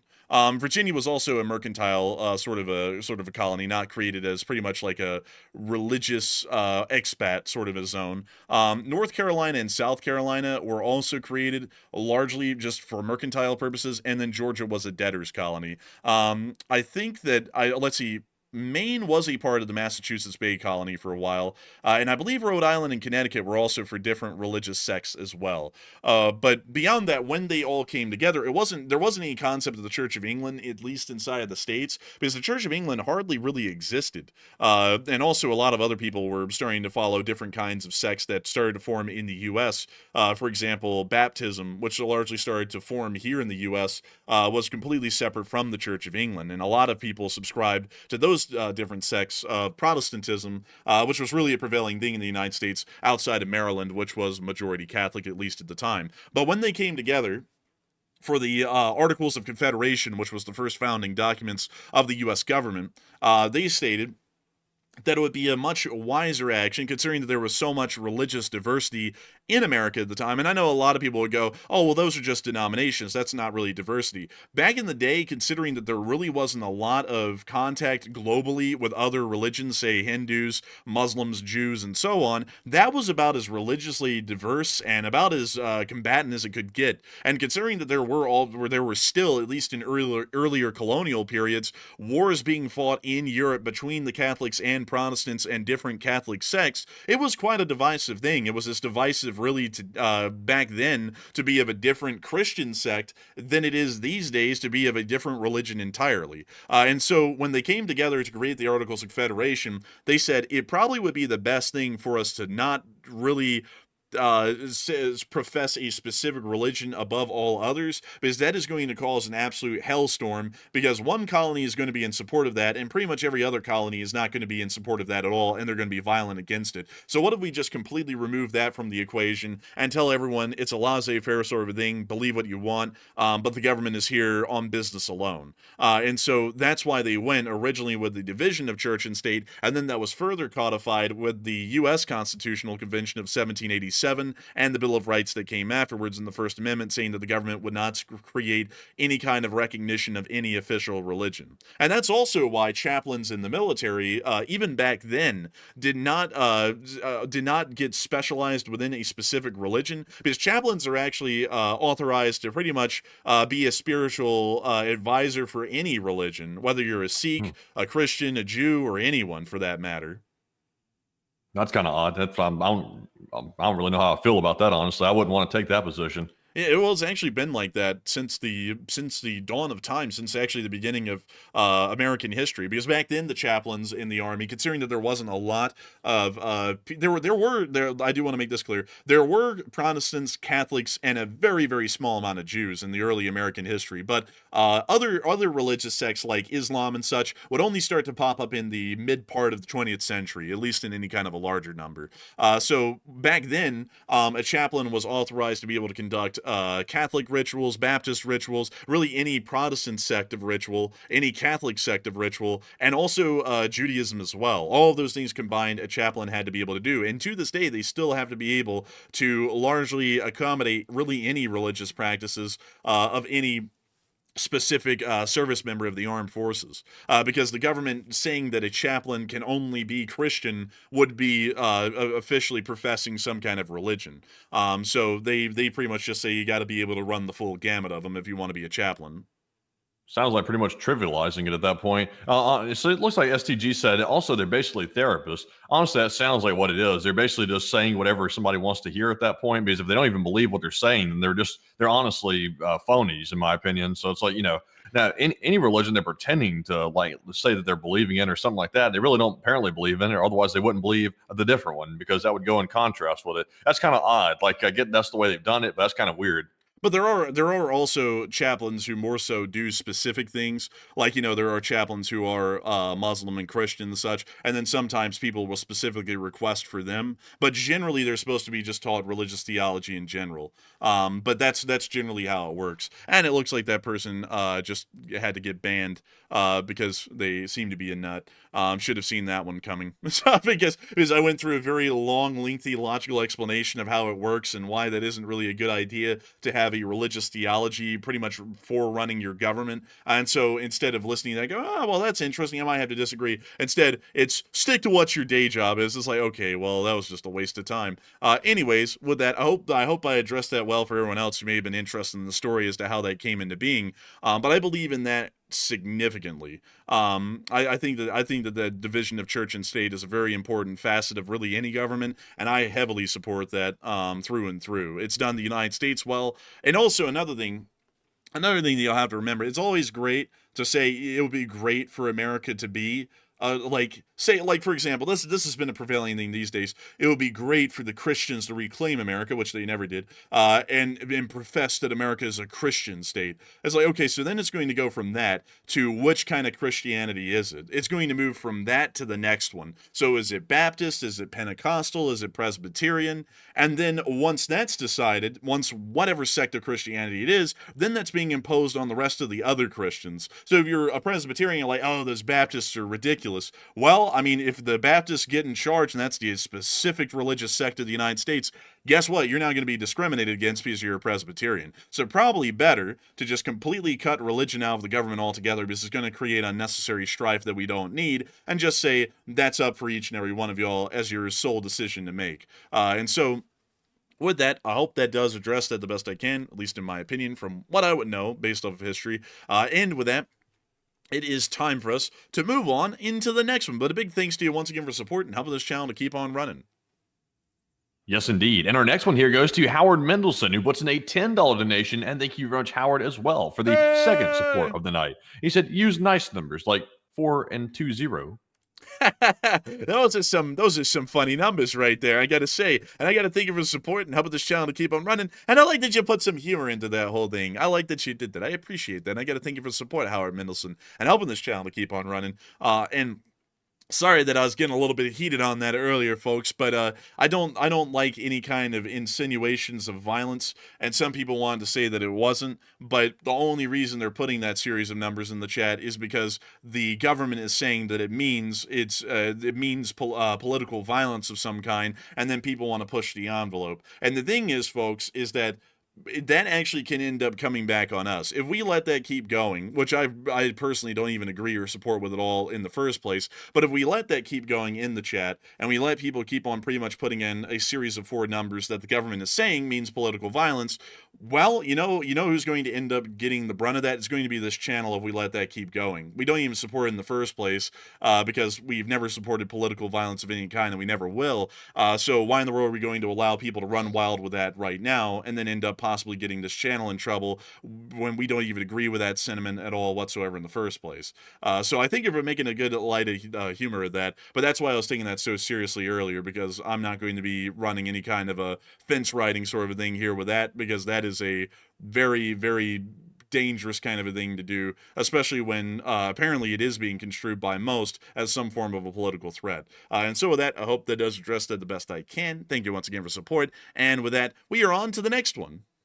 And our next one goes to Michael Thomas, who puts in a $10 donation. And thank you very much, Michael, as well for that 10. He said, does Ukraine have a laser gun that can shoot down a drone from 3 kilometers away? They technically do. We actually heard that they've gotten one from apparently Australia as well. But from what we are understanding, they do have their own sort of a laser system, although we've never seen it in use. That was actually announced about a year ago, and we were able to hear that it had somewhere between a 3 to 5 kilometer range, but we've never actually seen it field deployed on film yet. So that is something that we have not really been able to ever confirm has been in action, but technically there are some directed energy weapons that are inside of Ukraine that the Ukrainian Armed Forces has access to and can possibly use, although once again, we've never actually seen them in actual use anywhere inside of Ukraine before. And so with that, I hope that does address it the best I can. I thank you once again for support and helping this channel to keep on running. And we are on to the next one. And the next one goes to Philip Fixes LSA, who puts in a 5. And thank you very much, Philip Fixes, for that support once again. And he says, good evening, Enforcers, and good evening, Philip. He said, please take a moment to check out Martin Luther King Jr. Park in Winter Park, Florida. Also, the public library adjacent in Slava, LSA. And I gotta thank you for the support, and we will take a look at Winter Park, Florida. Let's take a look at Winter Park, Florida. Oh, it's in Orlando. We actually flew over that. Yeah, actually, we did fly directly over that because there's that airport right there where we dive bombed like a Stuka to line up on this runway right here at Orlando International. Oh, yeah. So we flew right over this place. I think we looked down at it, but let's take a look at the pictures here.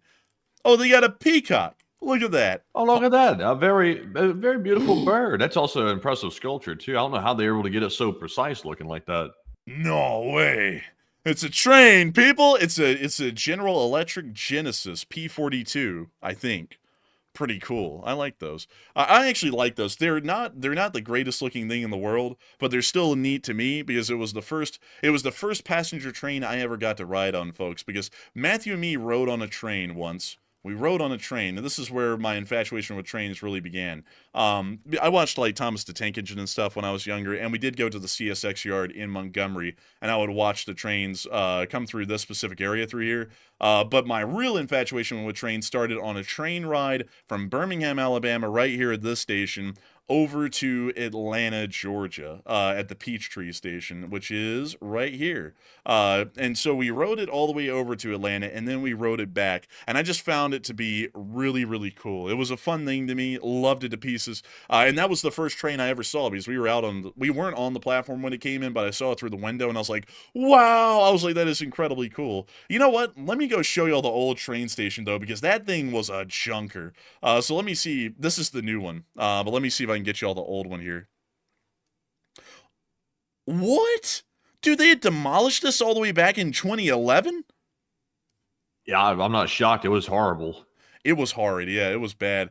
No way. Oh, wait a minute. No, there it was right there. There it was. So you had to walk down the sidewalk past this abandoned lot that had been destroyed and then into there. And there was like this tiny, tiny little lobby, and then you would walk up and out onto the platforms. It was terrible. So then they tore all that crap down, which was just garbo, and then they built this, which is the new station that exists for Amtrak, and also the buses as well. Really nice and really modern, but honestly, I don't know why they tore down the first one, because let me go get this LNN train station, because I actually found out, Matthew, that while Birmingham had Union Station over here under the underpass right here, they actually had an LNN station that was separated from the Union Station, which was right here, which is the one that still exists to this day. But let me go type in Birmingham, because the one that they built, the last one in the area, was actually pretty cool. So let me go get the picture of it. This was it. This one right here. An L and N. It looks like a federal building or something. Yeah, it kind of does, doesn't it? But they actually did build it on that abandoned lot. At some point, they tore it down. I don't know when. But this station stands on the very lot that station stood on, which is right here. It was this exact lot right there. But that was fascinatingly enough, I've never actually gotten to walk in front of the new train station. It's always a bunch of sketchy, sort of really sort of off-putting, violent acting people standing out in front of it. So I've never gotten out to go look, but it looks nice from the street though. Like it's just, you feel like a little uncertain about walking into it because you're not sure if you're going to get attacked or not, but it looks nice. Let's see if we can see the inside of this thing. There's another Genesis, but this is the inside of it, which it does look pretty nice. I don't know what's up with the cheese grater seats. Like, I don't really know why they put those in, but still, it looks pretty decent. And I actually heard, Matthew, that they started to reballast the tracks up here up top. Where all these abandoned and torn up track rails are over here. They actually started to reballast them because they said that the Amtrak said, and they don't really know, but there might be more services that come through Birmingham in the future, but we're not really sure yet. So that'll be cool if they do. And look, they actually have an old Amtrak sign, like the literal first ones that they put up in 75. Oh, that's pretty cool. That is pretty neat. Yeah, that is pretty Honestly, cool. I just got to say, like, they'd have been better off making this an airport. What? You can't make an airport here. Like, there's not enough room. Also, look at this. It's just a joke. Man, it's a high-nosed GP38. That's from the old Southern days when they always had the high hoods and they ran it long hood forward. But that's actually pretty rare right there. They don't have those anymore. I think they retired most of them. But a pretty interesting place, nevertheless. But beyond that, what was I getting at there? Oh yeah, the trains from Winter Park, Florida. Let's go back down to Winter Park. So that's why I'm always interested in them, just in case y'all are wondering. Some people like that, some people hate it. I'm sorry to the people who hate it. It's just my thing. But this is actually, they have another commuter train service in Florida called Sunrail. I thought they only had that other one, Matthew, the one down in Miami that looked like crap. Yeah, I don't know what that one's called. It was like Tri-Rail. Metro something. Skyrail? Tri-Rail. Oh, Tri-Rail. Oh, yeah. But this station, dude, this station is actually pretty nice. Yeah, it looks like that Willoughby station off of Twilight Zone a little bit. Next stop, Willoughby. Next stop, and then you just jump right out, fall like just leap out. But beyond that, I know why the guy actually jumped out of that damn train. He was like, he wanted to get the hell off that damn train because he was sick of them. He said, my ass is jumping off no matter if it's moving or not. No, man, he wasn't sick of them. Trains are good, folks. Trains are fun. They're enjoyable. But still, what a beautiful little place. Look at that. That actually is nice. Honestly, man, this is better than like West Palm Beach in Miami, really. Yeah, it does look pretty nice. Like the little West Palm Beach, little one strip of road looked like this, but this whole area looks pretty nice. Look, swell. What's this? It's like an Olive Garden. Some people would be like, you idiot. Yeah, I did that deliberately. But let's see. There's some really big houses around here, but a really nice place, actually. I'm guessing this is kind of like West Palm Beach for Orlando, maybe, because it looks like there's some really nice houses throughout here. But still, very nice indeed. And I would like to personally take a gander at this place maybe someday. And also, what was the other place, Matthew? It was Winter Park and something else? And the public library adjacent to Martin Luther King Jr. Park in Winter Park, Florida. Let's see. The public library. We should be able to find it here. Let's see here. The public library. I'm assuming it's got to be a pretty sizable building. Somewhere near the green. Wherever Martin Luther King Drive, Jr. Drive is. Martin Luther King Jr. Drive, Jr. Drive. Man, that's one hell of a drive right there. Let's see. Where would that be? Man. Let's see. I'm not sure. I don't see Martin Luther King Jr. Drive. I don't see Martin Luther King Jr. Drive either, Jr. Drive. Maybe it's down here somewhere. Let me just type it in at this point because I'm getting lost. I can't find it no matter what. West Martin Luther Tarpon Springs. No, that ain't it. That's all the way out in Tampa. So let's see here. Maybe if Philip, are you sure you're talking about the right place? Because I don't think there is a Martin Luther King Jr. Drive in there in that little spot. I didn't see it on the map. Let's see here. We need to find the Martin Luther King Jr. Drive here Just somewhere. punch in public library, Winter Park, Florida. Let's see what that pulls up.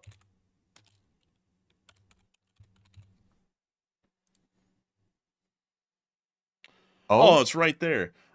Where's the Martin Luther King Jr. Drive? Is it in front of it or something? I see Harper Street and West Morse Boulevard, and then South Denning Drive. Oh, here. there's Martin Luther King Jr. Park, right? Oh, you meant the park. You didn't mean like a street. Freaking blind, dude. We should have seen this. I literally passed right over it earlier. So this was the park. We literally passed it, but let's take a little look. This looks like something out of Star Trek: The Next Generation. It actually is pretty cool. Kind of brutalist. It starts here. It all starts here. Why do they have the person's nose taken out? Because it all starts in the nasal cavity, sinuses. Like it's sinuses and such. But let's see here. This is actually a pretty cool looking library. But I'm trying to see. That is a really impressive library, actually. That's pretty neat. It's interesting. It's interesting. And a lot of people have been taking pictures here. They also have jazz. I like saxophones. Saxophones are nice. Let's see. Do you like jazz?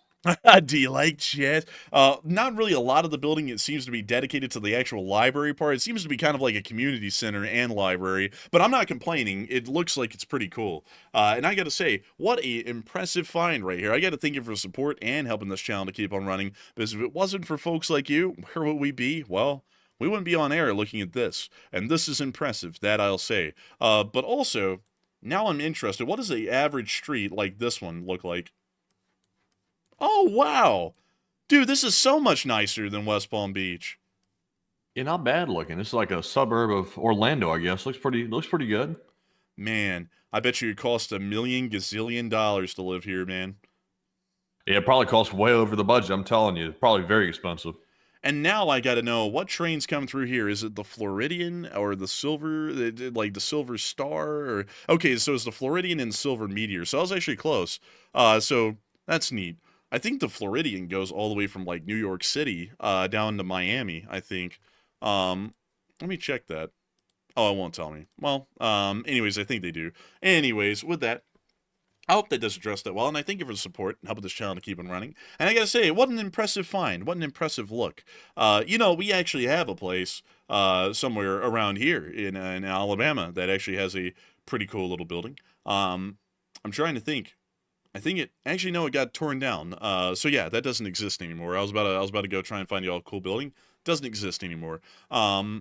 Let me think of another cool building, because I'm always dissing on Alabama, but there are some cool things here and there that exist that are kind of cool. Like for example, in downtown Huntsville, we have what we call Fed Money Park, which is right here. Look at Fed Money. Oh my goodness, they're building something new. Oh, look, they're like building onto the, I don't know what that is, but they're building onto it. Man, but that's Fed Money Park, folks. Fed money built this. Like, I'm not even kidding. It's actually like federal money from like Lockheed Martin and stuff that built this park. But they also have this really cool Werner von Braun building right here. I think it's the Huntsville Museum of Art. Which one is the Werner von Braun? Yeah, the von Braun Center. Ah, yes. When a city is so American, we name an entire community center after a Nazi scientist. Like, it's a real impressive. Actually, it's an impressive place. Like, they do monster truck rallies and all this kind of stuff in there. I've never been in it, but I've heard about all the cool stuff that they do, and I was like, wow, that's pretty neat. Like, look at that. That is pretty neat. Look at that dinosaur. Man, look at that Dinah. But still, Huntsville is an interesting place. But the weird thing is that the facade literally ends right here. Let me see if I can show it to y'all. So this is, there's like this cool little like canal thing that you can walk around on, and then you get to here, and it literally just stops. This is the railroad. This is a short line in Huntsville. But it just stops right there, and that's it. Also, I don't know what that guy's doing down there, but apparently he's having a fun time looking at the Huntsville Spring branch. But beyond that, it's an interesting place for sure. Honestly, Huntsville is one of the cooler cities here in Alabama. Let's take a look here in downtown. This is what the downtown of Huntsville looks like, which actually, Matt, compared to North Birmingham, this actually looks pretty goated with the sauce. Yeah, it's just that the surrounding areas of Huntsville are kind of sketched now. Like, they used to be somewhat nice, but now they're kind of getting sketched. But the downtown's really nice, though. Like, it's usually the opposite. Usually the suburbs are nicer than the downtown, but Huntsville's the complete reverse. Yeah, the downtown's super nice in Huntsville, and then the outskirts are interesting. And Huntsville's also growing a lot rapidly westwards. When they said go west, young man, they took it literally. Because Huntsville used to end about right here, like where my mouse cursor is moving near Providence, and now all of this has been built on recently, and it's rapidly expanding on westwards. Because back in the day, there used to be nothing out here near the Huntsville International Airport. Now the Huntsville International Airport's almost in the middle of an urban area at this point.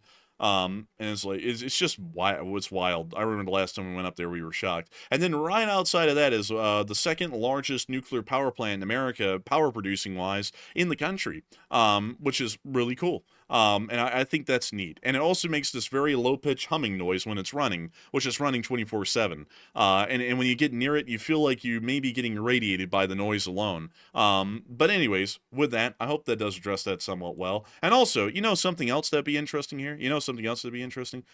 These industrial zones.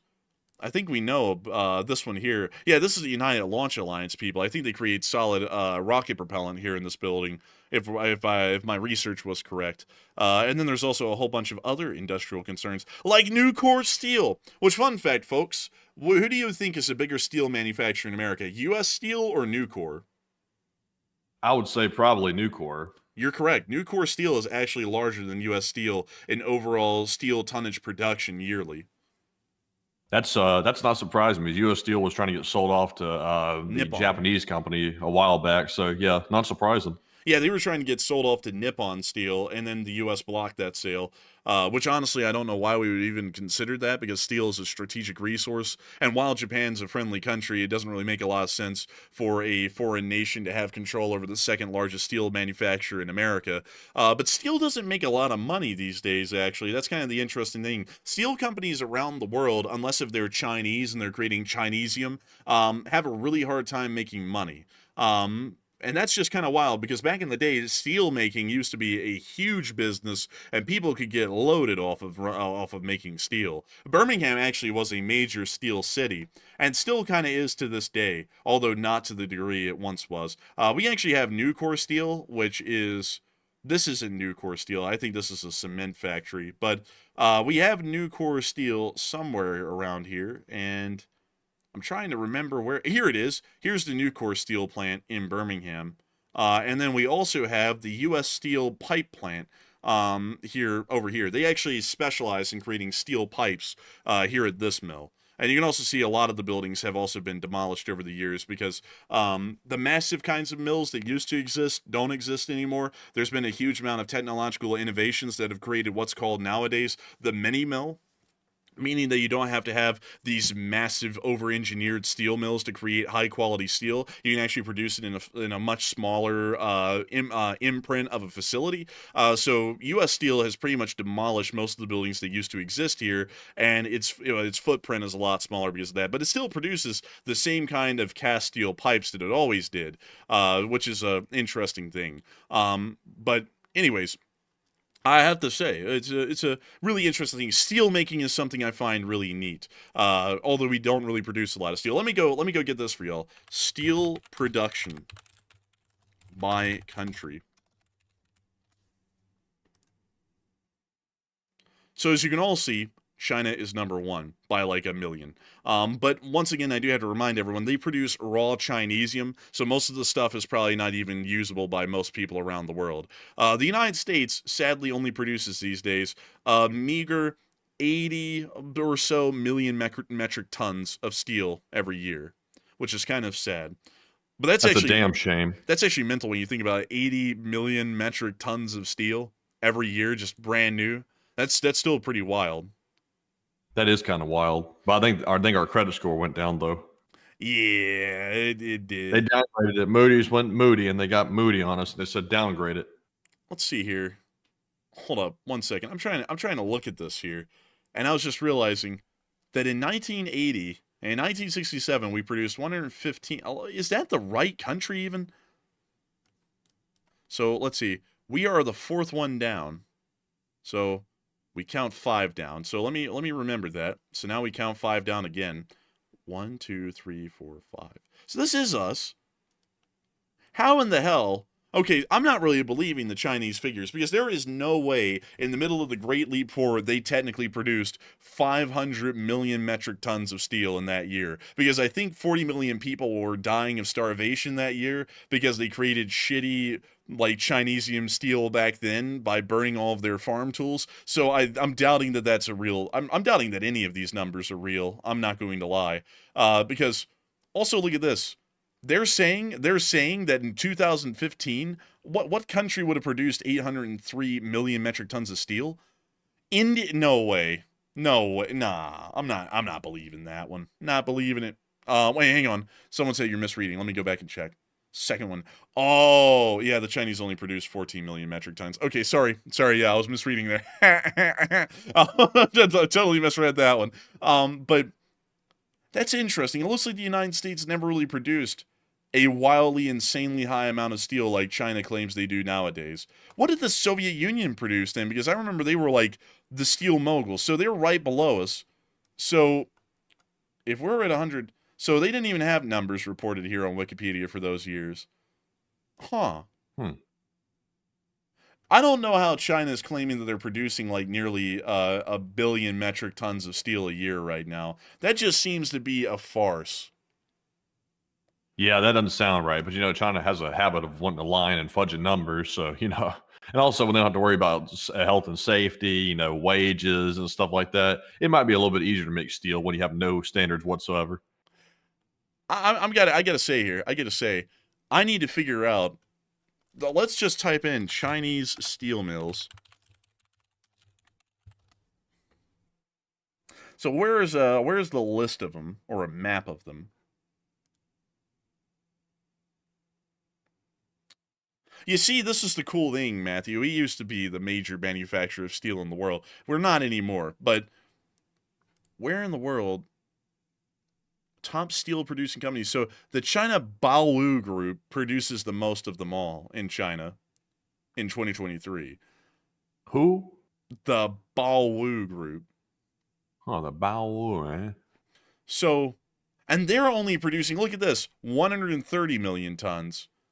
So it's like, where is the other 900 million tons coming from that they're claiming that they're making? Like, where is that coming from? Because the biggest one's only producing 130 million tons. So it's like, unless they're saying that there's 9 gazillion small company-owned steel mills in China, I don't really know where they get that kind of volume. It doesn't make any sense. I'm honest. I'm believing, folks, that the Chinese are fibbing their steel production numbers because there's no way in hell that that's real. And anyways, let's go type in. I gotta check this. Chinese steel quality.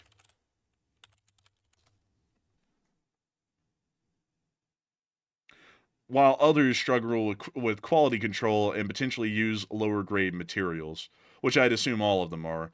Well, most of them are. Because there is no way in hell they're creating that raw volume of pure high quality steel every year, because that would be insane. Like the mining operations in China alone to get that amount of iron and coke to produce steel would be insane. Like you could probably see that from space. And I haven't looked around China a lot to see exactly where those kinds of mining operations would be done, but they'd have to be strip mines to get that kind of volume, and they'd have to be the biggest in the world. So I don't know where the hell they're getting all that iron and coke from to be able to produce steel in those numbers. What? They're probably getting it from Mexico. Oh, senor! Man, I'll tell you what, that coke, they got to refine it, turn it into steel.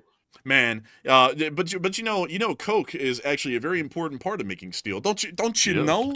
Don't you know? Yes. Let's see. Let me. Coke, bro. Pablo don't even know what this is, bro. This is just beyond him. Right here, like this is too much. Just too much for him, I tell you. And look at this, man. The steel mills, bro. They're actually really cool. I like steel mills. They're really neat. They have a cool industrial aesthetic going on. But anyways, you got to have lots of coke to make steel. And if you don't have it, you can't make steel. But back in the day, they actually used to use charcoal because charcoal had a higher carbon content than normal coal. And then they found out, hey, we can bake. I'm not kidding, dude. This is literally just baked coal. And they were like, if we bake the coal, it'll give it a higher carbon content, and then we can make steel with the stuff. And then they're like, oh, cool. And then they started making coke on an industrial scale, not in Mexico, but here. And so then we were able to become the major steel producer of the entire globe for pretty much most of industrial history. That is crazy, honestly. That's crazy. Man, crazy cool. Crazy, I tell you. It's crazy. But with that, I hope that does address that well to all of you. I hope that was an interesting history lesson for all of you here. And so with that, thank you once again for the support and helping this channel to keep on running. I don't know how we went through all that just on looking at a library in Winter Park, Florida. But nevertheless, I thank you once again for the support and helping this channel to keep on running. And with that, we are on to the next one. And our next super chat goes to Krish Seth, who puts in a $50 donation. And thank you very much, Krish, for that very generous $50 support. That's the second largest super chat of the night, and we do appreciate that very much. They said part one, because I have two parts here. Part one, quiet supporter of the channel for some time now. Best source of news for the internet for news on Ukraine and Russia by far. And as an Indian American born and raised in the U.S., I feel like I need to speak up. India is a secular democracy. Pakistan is a state sponsor of terrorism. Also, part two, less than 200 million Muslims live in India. And really sorry the channel's been flooded from both sides with propaganda. I've been shocked by Western media portrayal of the conflict. And I urge you to read up more on the history of the Kashmir conflict.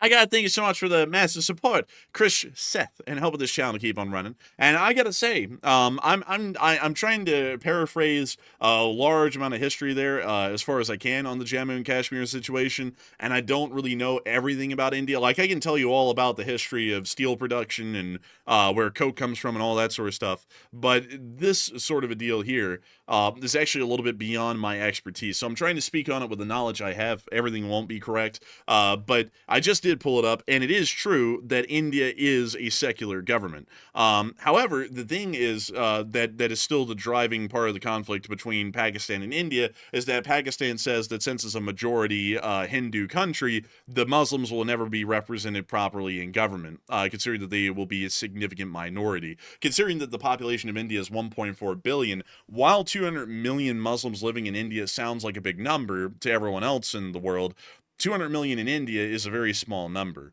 And I believe that probably would reflect pretty well in their parliament if I looked into it. But that seems to be the main driving issue. Not to say that that really is an issue for a conflict, and that actually, that is actually something I'd have to correct there. India is a secular government, but at the same time, however, there have been some nuances that at least I'd understand from the outside, not saying I'm an entire expert on their internal affairs, but if I'm correct, Modi is actually a Hindu nationalist.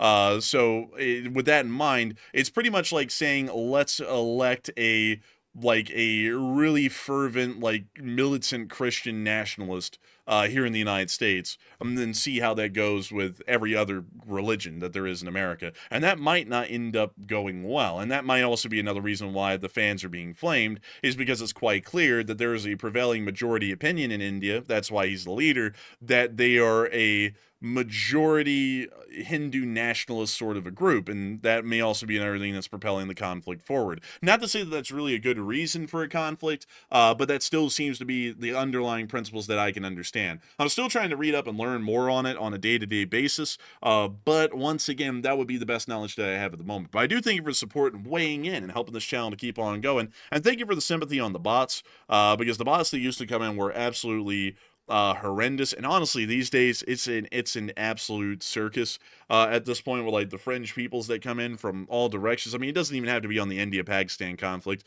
Like tonight, we're watching people come in, putting in a series of numbers that everyone knows at this point is wildly controversial, and at the minimum is generally being considered a call to political violence, and people are just going out of their way to do all kinds of crazy stuff in the chat, which I really wouldn't care about too much, except for the fact that when stuff like that is happening, it could be affecting us directly as a channel and hurting us. Because if YouTube doesn't see that we're taking action against crazy people like that, as far as, you know, people coming in and just absolutely going to town on us on India and Pakistan or on that tonight, YouTube could actually consider us to be supporting that kind of a thing if a person comes by and hand reviews our channel, and then we could get had for it. But I do thank you for the support and helping this channel to keep on running, because it is folks like you help to make this thing possible, and thank you for clearing up some things there, because you actually are correct. India is not a Hindu government, a non-secular government. It is a secular government by design. And so with that, a big thanks to you so much once again. I hope that does address that well. And with that, we are on to the next one. All right, and our next one goes to Gary Bott, who puts in a $20 donation. And thank you, Gary, as well, for the $20 support, and also helping to keep the channel running. And Gary said, LSA, keep up the good work, and the next pizza is on me.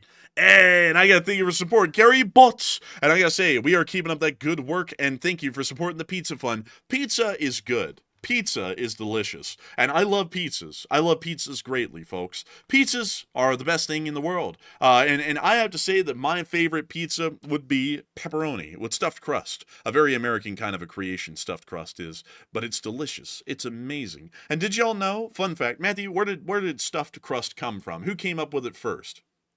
Americans. Americans, but what Americans? The American type. Pizza Hut. Pizza. You told me they outdid the Hut? No one outdoes the Hut. No one outdoes the Hut. Pizza Hut created the first stuffed crust as like a marketing campaign, and it actually ended up doing them wildly well. Stuffed crust was incredibly popular when it originally came out in the late 70s, and it has become a mainstay of all American pizza makers, major chain pizza makers, and even local pizza makers, still to this day, interestingly enough.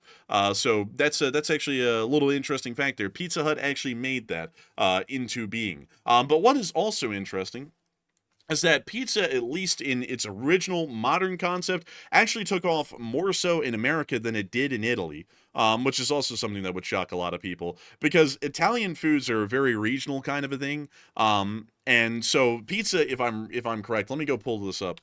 Pizza. I need to go get the, nope, not Pizza Hut. We want pizza just in general. So let me see here. Where did it start? Let's see. There was a specific time that it started. The term pizza was first recorded around 1000 AD, but there was another moment in which pizza came into being in the modern day.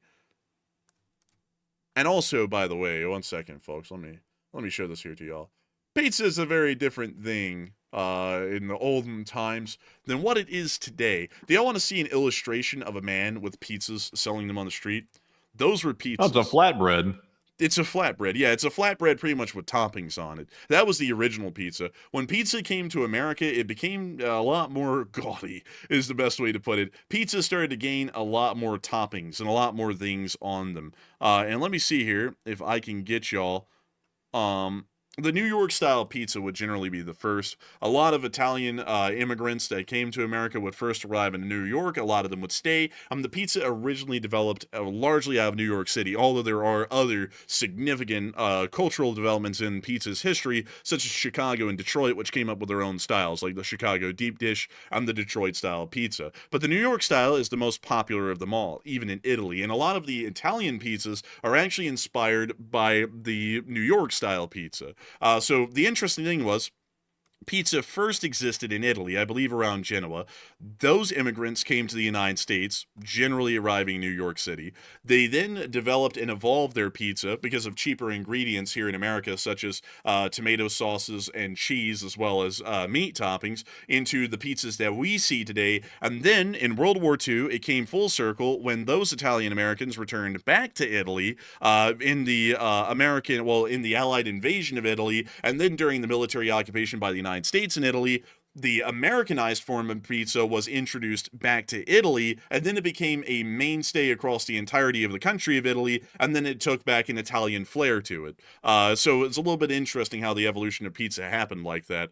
But still, it is a cool thing. And I got to thank you for the support of the Pizza Fund, because not only are you helping us to keep history alive, you're helping us to have a pretty good dish, because pizza is also a well-balanced kind of a food. And I believe, also, this is what a more Italian-looking pizza looks like. And I really don't... Oh, yes, a tomato pie with the mozzarella balls. I don't really know if, like, the flavor would be consistent on this thing. It's like one bite is nothing but tomato sauce, one bite's a giant clump of mozzarella, and then also you get some basil leaves here and there as well. I think it's pretty good. I like margarita pizza.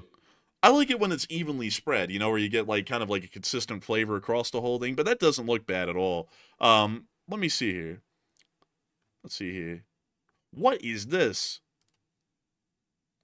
That's not a pizza. That's just the bread. Is that a calzone? That's a panzerotti, Matthew. You ought to know better. That's a Maserati. Let's see. Here's a calzone. And Stromboli! Bro, that's that evil guy from Pinocchio. Stromboli! They're gonna take him to Pleasure Island. Pleasure Island! Man, look at this. A calzone. Dude, what was his name in Seinfeld who went crazy for the calzone? Mr. Steinbrenner. Steinberger. Yeah, Steinbrenner. He went crazy for a calzone, I tell you. But I do have to say, pizza is a great thing. I got to thank you for helping us to have another one, because I do love pizzas. Pizzas are good. And so with that, thank you so much once again. And we are on to the next one. And this one goes to Darren Quinn, who puts in a $5 donation. And thank you very much, Darren, for that $5 support. He said, dig, dig, dig. Off to work the country goes. Ruski, hi, hi, hi, ho. Hi ho! Oh man, the Russians really are a bunch of hoes. But I do have to thank you for the support and helping this channel to keep on running. And I gotta say, what a nice little lyrical number. I like that, and I appreciate you for that. And I appreciate you for helping this channel to keep on running as well. And so a big old thanks to you once again, Darren Quinn, because if it wasn't for folks like you, we wouldn't be able to keep this channel running from the land down under and continue to keep on supporting American and Western interests by calling the Russians hi-hos. And so with that, we are on to the next one. And our next one goes to Kachulian343, who puts in a 5. And thank you, Kachulian, as well for that support. They said, do you think Russia will go back to serfdom? And suddenly there's a bunch of jobless, hungry Russians, and the machines cost too much to run. Kulak 2.0?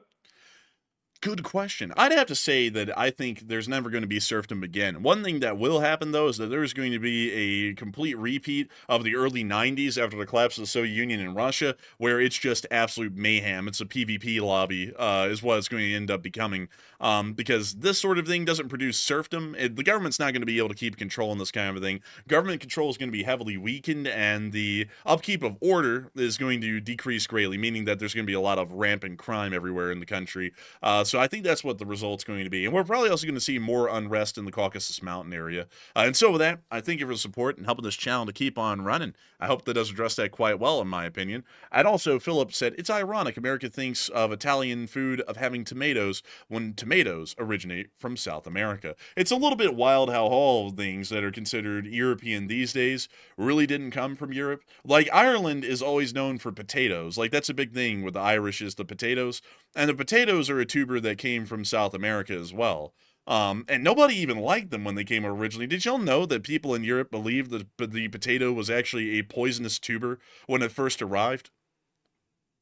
You're kidding me. No, I'm not kidding. And they actually thought it was poisonous, and then it finally started to catch on in the 1600s because it is it's pretty nutrient rich, at least for what it is. And also they can grow almost anywhere.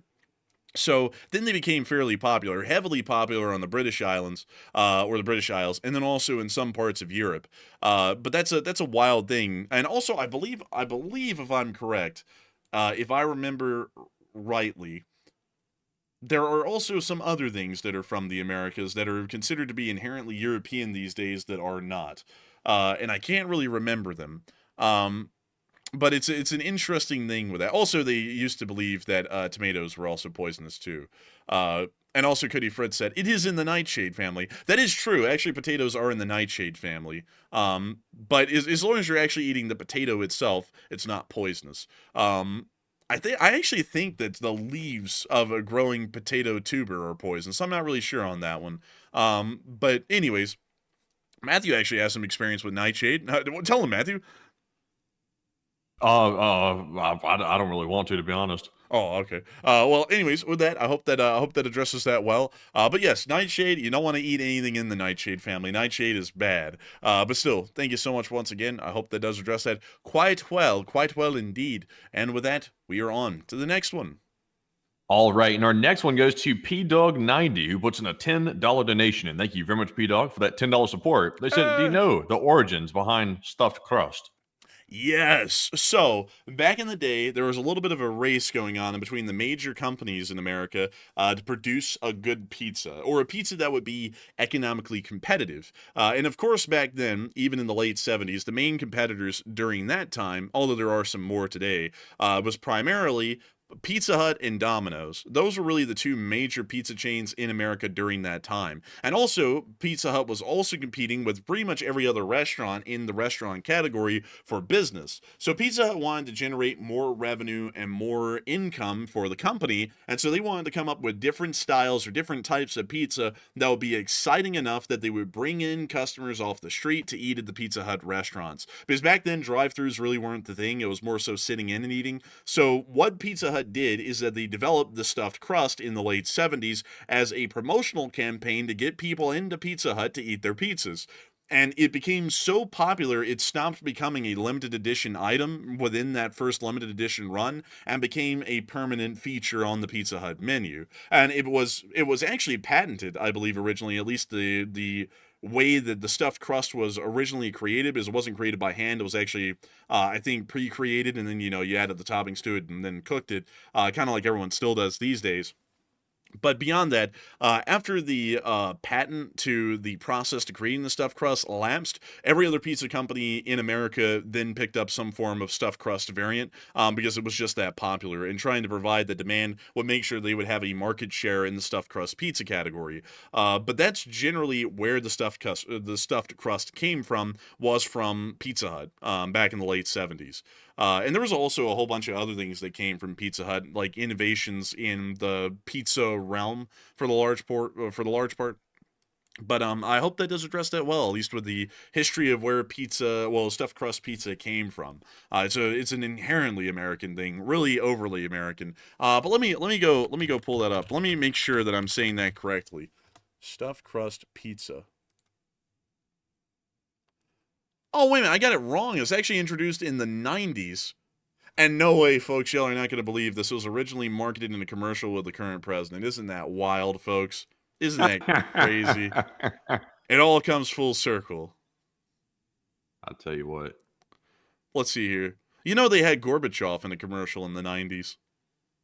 Yeah, they had Gorbachev in a commercial because he was so poor and he was so broke, he had to go and do that. Yeah. But it wasn't the 70s, actually. It was the 90s. I got the date wrong. But it was a promotional thing by Pizza Hut. So, anyways, with that, I hope that does address that well. I think Pizza Hut's almost gone out of business, haven't they? No, they haven't almost gone out of business. They're in business. Oh, dang, they have almost 350,000 employees? Yeah, they're over $1 billion. Dang, dude, that's crazy. Actually, I thought that they actually had gone out of business because pretty much every Pizza Hut in the South seems to have shut down. I guess people didn't like it down here. But that's interesting. Wow, the first Pizza Hut was in this building? That's a pizza house.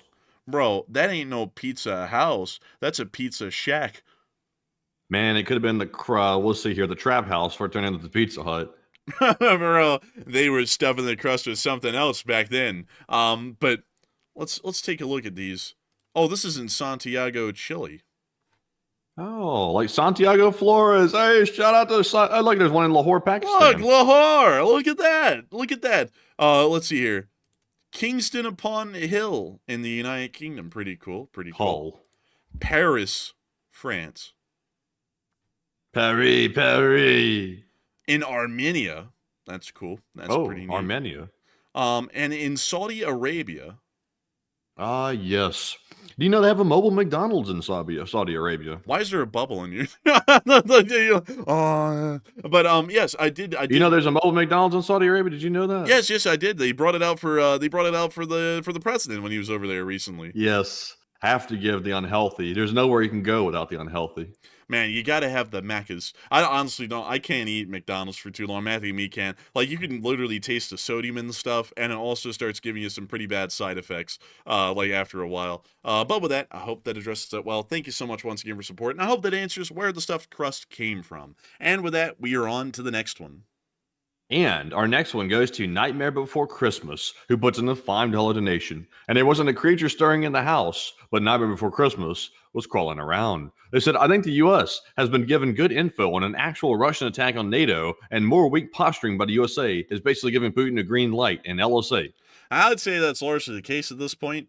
I would agree with that. And I got to thank you for the support. Long live the Lee Spring Army, and thank you for helping this channel to keep on running and making the Lee Spring Army never die. And with that, we are on to the next one. And the next one goes to none other than Alan Deshane, who puts in a $5 donation. And thank you very much, Alan, as well, for that support. He said, thank you, Enforcers, for sharing the knowledge and analysis in LSA, Slava Ukraine. And LSA and Slava Ukraine. And thank you for the support and helping this channel to keep on running. Thank you for enjoying it. We love that people always are throwing in kind words and support to make sure the Lee Spring Army never dies and that we keep this channel running. And so a big thanks to you so much once again. Hope that does address that incredibly well. And with that, we are on to the next one. And our next one goes to Andrew L., who puts in a 5. And thank you very much, Andrew, as well. He said, does Iran still have and fly F-14s? Do you know? And thanks. Yes, they do fly F-14s. They have a far limited number of them now than they did in the past, at least at this moment. But they have around 20 of them operational. But they have, I think, about 50 airframes in total, and they're cannibalizing most of the ones that are grounded at this point to keep the other 20 flying. So the answer to that is yes. And I thank you for support and helping this channel to keep on running. And with that, we are on to the next one. And the next one goes to Kachulian343, who puts in a 5. And thank you very much, Kachulian, as well. Excuse me, goodness. They said, is this enough to sponsor a small rabbit hole on Sikhism? I'll be honest with you, I actually don't know enough about Sikhism to actually talk about it a great deal. There's a significant population of them in the Punjab region, but beyond that, I wouldn't really know much about the Sikhs to be able to speak on them with a great deal of expertise. Most of my knowledge is focused around Judaism, Islam, and Christianity, which are generally the prevailing things that are a moving mechanism of history here in the West. But I don't really know a lot about Hinduism, Sikhism, or Confucianism, or any other form of Eastern religion that would exist in, say, Asia somewhere. So did you ever hear about Steve Jobsism? I did. It was really his philosophy was be an asshole to everyone and then meditate. And also own no furniture, sit on the cold floor. And also, like, what was his instructions when he died? Like, he had some weird instructions, I believe, didn't he? Yeah, he had some. I think he donated a good bit of his money. I think. Well, I think he has an heiress that got a lot, so I can't remember for certain. But yeah, he had some quirky, like will, like last request or something like that. You know, very honestly, I think a lot of people like actually worship Steve Jobs. They look up to him. Honestly, he was nobody to look up to. Like, the guy was a true like jackass from the sounds of it. And even though he's really good at business, apparently he was a terrible individual. Just based on what I've read about the guy and the firsthand accounts of him, he really could ruin people's lives when he felt like it. And that's a truly terrible type of people. Yeah, that's a terrible type of people. We know because we deal with them sometimes. Oh man, when will the pain stop? But anyways, with that, I hope that does address it well. Thank you once again for support. And with that, we are on to the next one. And this one goes to the Dane Company, who puts in the 5 as well. And they said, I'm sorry I missed last night's live. I'm not sure if this was followed up on it, but I enhanced the radio, won't let me post it, and look at the chat for numbers. And I thank you for supporting helping this channel keep on running. Unfortunately, we don't have the numbers in front of us, but I do thank you for helping this channel to keep on running and making it possible, because if it wasn't for folks like you, we wouldn't be able to be here right now. And so with that, we are on to the next one. And the next one goes to the Dane Company, who puts in a 5. And thank you very much, Dane Company, once again. They said, interesting fact, if you look at ChatGPT or Grok and ask it how many days it's been since 9/11 of May 15th, kind of interesting, and always enjoyed the show. And I thank you for the support and helping this channel to keep on running. And we'll have to look into that. We'll have to look into that and see what we get back on that one. But thank you for enjoying our interesting show and supporting it and helping it to keep on running.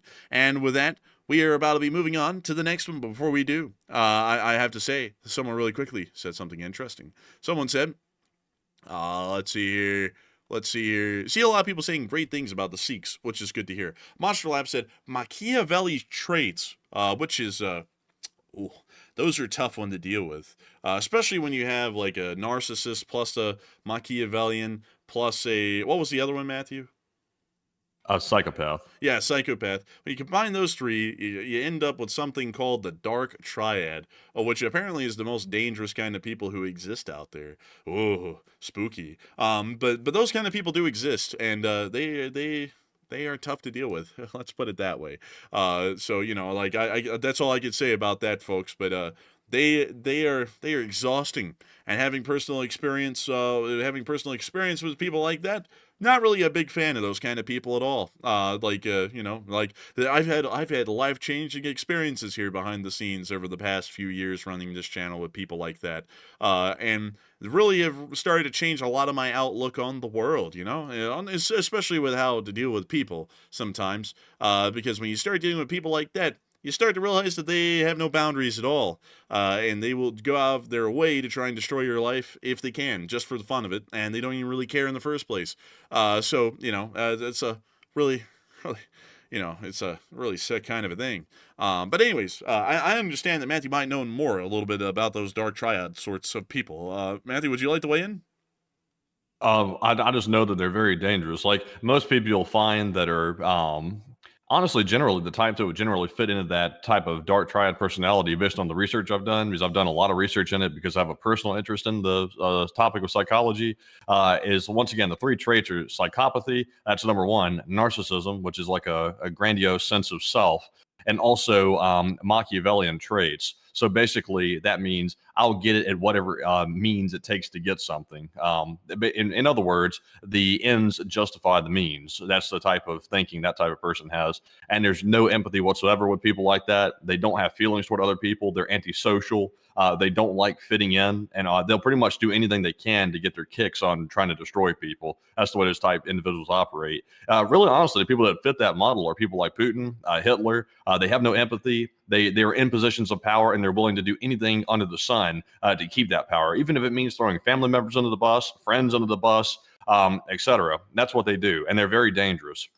And most people in society, they don't have the foresight or knowledge to see them coming, because they're they fly under the radar until it's the last minute and it's too late. Once you find out the person is the dark triad personality type, you're usually well under their grasp at that point. You're in dangerous waters, and then it's very hard to get away from them once they get a grip on you. So you got to watch out for people like that. People like Putin, those type of people are extremely dangerous, especially if they actually get a real sense of power. They're extremely, extremely dangerous. Yeah, they are extremely dangerous, that's for sure. And dealing with them is extremely exhausting. Even just thinking about them is exhausting. So, it's a fun thing. It's not a fun thing to deal with. I'm being sarcastic. It's not a fun thing to deal with. And it's very tiresome and exhausting. And so with that, hope that does address that the best I can, at least in my opinion. But still, thank you once again. And we are on to the next one. And the next one here goes to Plazoth, who puts in a $3 donation. And thank you very much, Plazoth, for that 3. Also, Dupper Bob put in a 2. And Esteban Graves put in a 2 as well. And thank you, Plazoth, Dupper, and Esteban, each for that support. And we do appreciate that very much. But Enforcer, what say you? Yeah, I gotta thank all 3 of y'all for the support and helping this channel to keep on running. And of course, if it wasn't for folks like y'all, we wouldn't be able to keep this channel running and make it possible. And so a huge thanks to y'all. Once again, I hope that has addressed that incredibly well. And with that, we are on to the next one. Also, let's see. White Wolf Woman said, yes, they are true Machiavellian. My son has a psychology degree, and also I had an interest in psychology. I actually studied psychology in college. I didn't get a degree in it, obviously. I was going to minor in it, but I didn't take like one class that I needed to actually have the minor. I was like one class short, and I was already about to graduate, so I didn't get the minor. But I took several psychology classes and tried to learn as much as I could, mainly out of trying to get answers for things in my personal life. I was trying to get answers, and now I'm extending that on my own and doing some more research, like in educational books and things like that, to try to learn about things. Because honestly, having like a understanding of psychology in today's world where people are like very, very much neurotic, it's very important to have that to protect yourself and detect those type people before they get a grasp on you. Because in today's world, when you have a bunch of lunatics running around that are willing to take advantage of pretty much anybody they come across, which is becoming unfortunately much more common these days, it's good to be able to detect that. And I like to be able to have that ability to detect it. Because unfortunately, I've had some bad experiences with people like that. Both me and the Enforcer have, and it can be very devastating. And I think most people in the chat, if you've ever experienced anything like it, you'll know exactly what I'm talking about. You never forget it. But yeah, very interesting topic, I will say. But anyways, jumping into our next super chat, this one goes to PDog90, who puts in a 5 as well. And they said, stuffed crust, more to it is this. Prohibition, ice cream filled social void, plus dairy, plus World War II, dairy can't fail, and government buy extra, raging idea tax money. I gotta thank you for the support, P-Dog. I'm not gonna lie, you wrote that, I don't know if you're a Zoomer like me, but you wrote that like a Zoomer would. Like, it's like L plus ratio plus get bent plus make money. Like, it's almost written like that. But that, I actually know what you're saying because I can read Zoomer. And that is actually kind of a little bit correct. The government has a heavily invested interest in marketing dairy to the public to support and bolster the dairy farmers of America. And that's actually why, if we look at the food pyramid, recently discarded, well, let me go get this here. Oh, geez. Here we have it, folks. Here we have it. Look at this. The food pyramid. The biggest scam ever run in America. Like, it's even been admitted at this point by everyone the whole thing was a scam. So basically, Eisenhower had a heart attack when he was out at a golf course one day, and they're like, "Oh my God, what happened?" So, because of the way things were running at the time, they knew that he had a heart attack and was having heart issues because of smoking, but they didn't want to say it was smoking, so they came up with something else. And so they said, "He's eating too much meat," and so then they started to try and get everyone to really cut down on meat consumption, and pretty much change the way Americans ate. So they came up with the food pyramid, which really has absolutely no science behind it whatsoever, because this diet, having a very heavily grain-based diet, is actually generally considered to be quite unhealthy. But nevertheless, this is what was pushed forward. And you can notice that milk, yogurt, and cheese, which are all dairy products, are considered to be the second to most important primary food category to consume on this pyramid. It's even more important than fats, spreads, and oils, meat, poultry, fish, eggs, beans, and nuts. And also drinks high in fat, sugar, and salt, which also those are just like generally bad, like everyone can agree with that. But this is something that is actually crazy. They encourage you to have a serving of dairy products 3 times a day, according to the food pyramid, which is absolutely insane. They generally say that a glass of milk a day is great, but they are encouraging you to have 3 servings of a glass of milk every day, which is just more than too much. Generally, the Victorian era diet principle is actually probably the best one, which means that you just have a little bit of everything every day. So a little bit of meat, a little bit of veg, a little bit of milk, a little bit of grains, a little bit of fat, spreads, and oils, such things. That's generally the best kind of a diet that you have, is just a little bit of everything and not too much of one thing. But the food pyramid... Hot take. You can actually eat whatever you want as long as you exercise enough and you drink enough water. You can eat whatever you want. Or, like there's specific kinds of vitamins and minerals that are in specific kinds of things, like, different kinds of fruits, vegetables, grains, those things. Like, if you have a little bit of all of it, that is the most healthy way. I don't eat like that, folks. Like, I'm not like a health guru or anything, but that's the healthiest way to eat, at least from what they know, is just have a little bit of everything. But having an insanely high amount of grains is just not healthy. And then a very little amount of meat's not healthy. You generally need to find a way to balance it all. And also for the folks who don't like eating meat, because I know there's folks out there like that, that's y'all's thing. Do what you do. But if you want to find a substitute for meat, because you have to have one, because protein is an important part of your diet, the best way to replace that is with nuts and beans. Those are usually pretty high in protein, so they can generally serve as a meat substitute as far as the kind of vitamins and minerals that you're looking for your body. So, that's kind of the substitute for meat if you're not wanting to eat meat. But beyond that, the whole reason I think you just have a craving for foods that you really need. Like, if your body really needs a certain, what's a vitamin or something like that, then you'll typically be drawn and crave for certain foods. Like, for example, for whatever reason, I've had like the real strong desire to eat tomatoes recently. And I've been eating like just those little like cherry tomatoes in bulk. For whatever reason, I don't know if that's like my body's way of telling me you need to eat that for some type of like nutrient or something, but it's very like satisfying for some reason. I don't know why, but generally speaking, though, this is a good practice. I usually eat like some salad, fruits, and stuff like that, but I also eat quite a lot of takeout at the same time as well. But I'm generally in actually pretty decent health, like for my age. Like, I think I'm just naturally like a high metabolism, so I stay good. But I've seen people that eat like extremely, or what's considered extremely unhealthy their entire life. And some people will live to like 90 something years old eating unhealthy, but they exercise and they have physical activity, and they also stay hydrated. That's another thing. But I think some people are just predisposed to medical problems. It doesn't matter how they eat. I think it's mostly genetic. I think the food is like a very small determinant of your lifespan. One thing that will cut down your lifespan fast, though, is alcohol and tobacco. Guaranteed that cuts down lifespans quick, because of the damage that alcohol does to your liver and smoking does to the lungs. Like, guaranteed, that's one Only way to some actually cut people. down. Well, I don't know, man. I mean, like, I've never really seen a smoker live to 90. I've seen them live till 90. I mean, everybody back in the day used to smoke. People live to 90 all the time. Like, but it's just that some people like already have a predisposition to get certain types of like cancers, like lung cancer, and the smoking with that predisposition basically makes it guaranteed they're going to get it. But of course, smoking has been proving over time. I'm not saying that smoking doesn't lead to like lung cancer. It does, but not in every single person that smokes. Well, I mean, like I like it's not really about cancer though. It's about when you smoke and you inhale smoke, it starts to coat your lungs, which means that they can't process oxygen that well, which means there's a lower oxygen count in your blood, which clearly isn't good. Because if you're not getting the proper amount of oxygen, that's going to start cutting down your lifespan because your cells are not able to regenerate or maintain themselves properly. I don't think it necessarily cuts your lifespan down in all cases. I think it may make your quality of life go down, but you'll still live, but potentially to a long, like old age. It's just that your time while you're alive is going to get more miserable because your quality of life went down. I don't know. I don't know, man. I honestly think I think we'd have to agree to disagree on that one, man, because I generally think that smoking is going to be taking years off your life in general. I mean, I'd like that's kind of like alcohol. I mean, alcohol devastates your liver in massive amounts.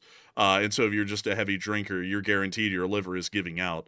And so if your liver can give out from drinking, it would make sense that your lungs could give out from smoking too much. Yeah, somewhat. I think the alcohol in the liver. Now that is one thing. Like if you're an alcoholic or you drink all the time, you are going to destroy your liver. Your liver can only process so many toxins in your blood in a short period of time before you eventually get either liver problems or liver cancer or some type of cirrhosis or something, and then it kills you. But with smoking, it's a little bit different. Of course, you're inhaling smoke, which doesn't do any good for the I believe the aeoles in the lungs, whatever the part is that processes the oxygen and carbon dioxide. But at the same time, though, it's not as damaging, in my opinion, just in my non-medical opinion as a layman, as alcohol would be. Alcohol is much more devastating. I would say both of them are, because I was just thinking about this, man. Beyond not processing oxygen well, so if you don't have a lot of oxygen in your blood, what does your body do?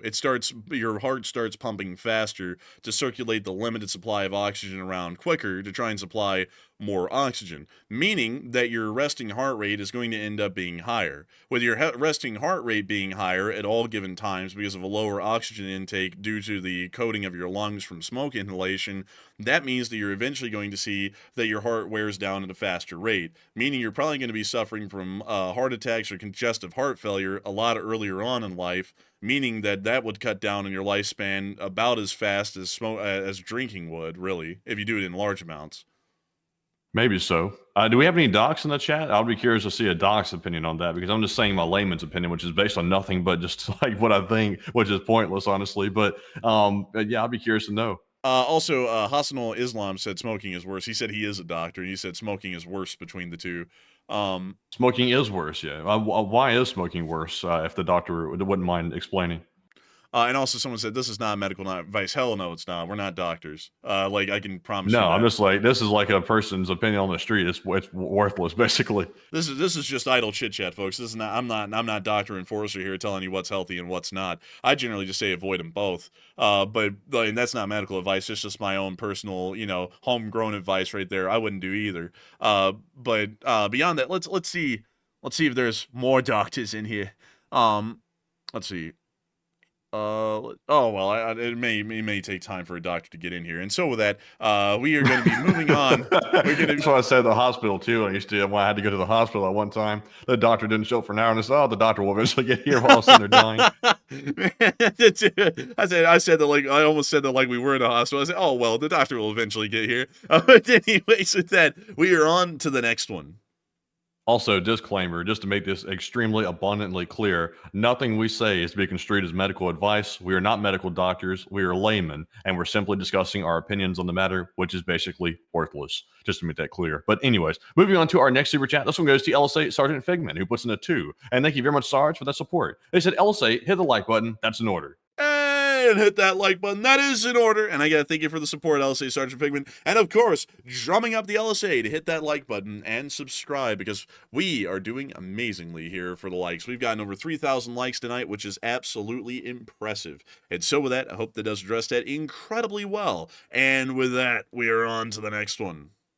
And the next one goes to Valentino, who puts in a 2. And Valentino said, have you talked about Ibrahim Traore at all? I don't think we have, and I'll have to look into them to see if I can talk about them a little bit more on air. But I do thank you for the support and helping this channel to keep on running. Because if it wasn't for folks like you, we wouldn't be able to make this channel possible and keep this thing running. So big thanks to you once again. And also, Springbuck, thank you so much for the kind words and compliments. But I do want to say that the enforcers are not all knowing. I am not the Akinator from like the phone app. I don't know a lot about what's medically good and not. All I generally know is that the general surgeon's office says that smoking and drinking in excess is bad for one's health. That's generally what I'm going with. That's why I'm saying here, I'm like, smoking and drinking is bad in general. I'm just going off the Surgeon General statements that are from the U.S. Surgeon General. So, you know, that's my input. But beyond that, we're just spitballing around here. I wouldn't take any of our medical advice at any weight. I would certainly go and talk to a real physician or a doctor to get medical advice, not us. We are probably the last people you'd want to talk to on that. Because me personally, I'm overweight. And I don't eat healthy, and I'm also not really physically fit. So I'm not really the great shining example of physical fitness in this country, or health for that matter. And so I would think I'd be one of the last people to speak on that. I'll say that clearly. But with that, we are on to the next one. You know, something that's really serious, though, is a real bad, like, medical concern is those PFAS in the water. That's bad. Now, those, like, forever chemicals and things like that, PFAs, PFAS, whatever you want to call them, PFOEs, all these different family of chemicals that's, like, used in, like, nonstick pans and things like that. That's rough right there. And it's in every piece of water in the country, it has PFAS in it. We're all contaminated. And literally, everybody listening right now, if you're sitting here watching this, you have been contaminated with PFAS. It's in your blood to a certain like contamination level. Some people worse than others, depending on your exposure, and some people less than others. But it just depends on where you live. Like some water supplies have it much stronger in the water. If you live closer to a plant that actually deals with those type chemicals and they industrially discharge them into the water, you'll naturally be more exposed to it. And nobody really knows what that's going to do long term to people. But I guess we'll get to find out. We're like a huge lab experiment. We'll be the ones to find out in this generation. So we'll find out if we grow an extra arm or something. We'll survive. It's kind of, I think it's kind of like our generation's form of asbestos and lead chips. You know, like I think it's kind of like that. We'll survive, but I'm sure there's going to be some not so great health effects. But I guess that's just kind of what it is to live in an industrialized world these days, because there's literally a gajillion different things that we've done over the past 150 years that are wildly toxic and unsafe to everyone's health, and yet they're always around everywhere and affecting everyone. But that one is concerning, because it's like, how do we get that out of the water? I mean, is there really a way to even get that out of water? It's tough. Like it's really, really hard to get out of the water. And the companies that are responsible for contaminating the water are not the ones trying to get it out of the water. It's governmental bodies trying to get it out and talk about it. It's private companies trying to figure out how to get it out. It's not the contaminators trying to get it out. They just took a fine and they moved on with their chemical companies. They don't care. Which is crazy. That's probably some of the most evil companies in the country, is the ones that contaminate the whole water supply and don't take any responsibility for it. But the weird thing is, I see people mentioning like Teflon and things like that.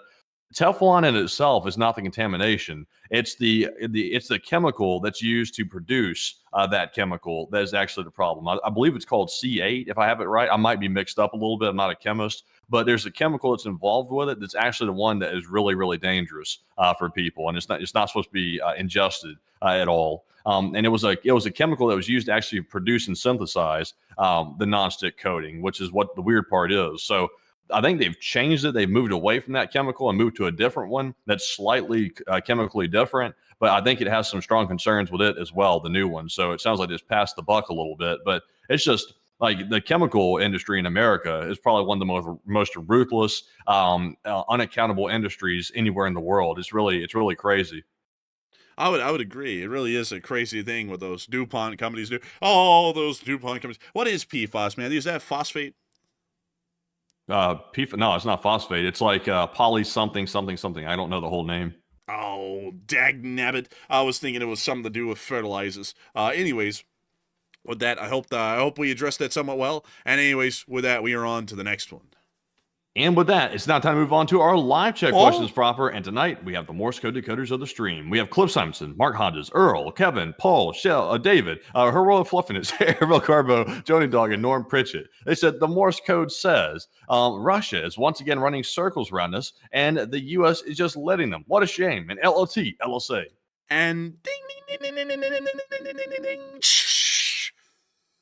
Damn. Oh. Oh, that's the sound of money and a sneeze. And you get the down the nail. That was the Morse code message tonight. Holy smokes. You got that correct. That was last night's Morse code message. It should have changed tonight, but apparently it didn't come through. But nevertheless, I do congratulate you all in the Lee Spring Army Signal Corps for getting that correct once again, because y'all get that correct time and time again without fail, I say. And so with that, a massive congrats to y'all once again. And with that, we are now back into the super chats before we get to the live chat. So what do we got, Matthew? All right. So before we jump into that super chat, also by the way, someone said, how'd they learn about the PFAS? Like, how'd they learn about that?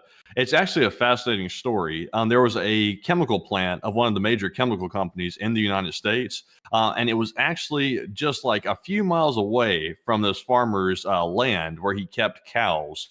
The cows drank out of a water source that had a connection to the chemical plant. So an industrial discharge would come out of this chemical plant, go into the cow's water supply, and they noticed that the water seemed to be oddly foamy, like it was very foamy and very white, which is obviously not normal for water, and there was something clearly in it. So the cows kept drinking it, and the cows would start foaming at the mouth. They would die, and they would be dying in pretty large numbers. The farmer finally said, all my cows are dying. I'm going broke, so I'm going to go hire a lawyer and test this water and figure out what the hell is going on here because I'm losing my farm. So he goes and gets this lawyer, and he actually finds a pretty damn good lawyer that is willing to investigate this. They test the water. They determine there was something in it. There was a chemical, which is man-made. It's not supposed to be there. They did some more investigating, and they eventually leaked it back to that chemical plant, which was a few miles up the road.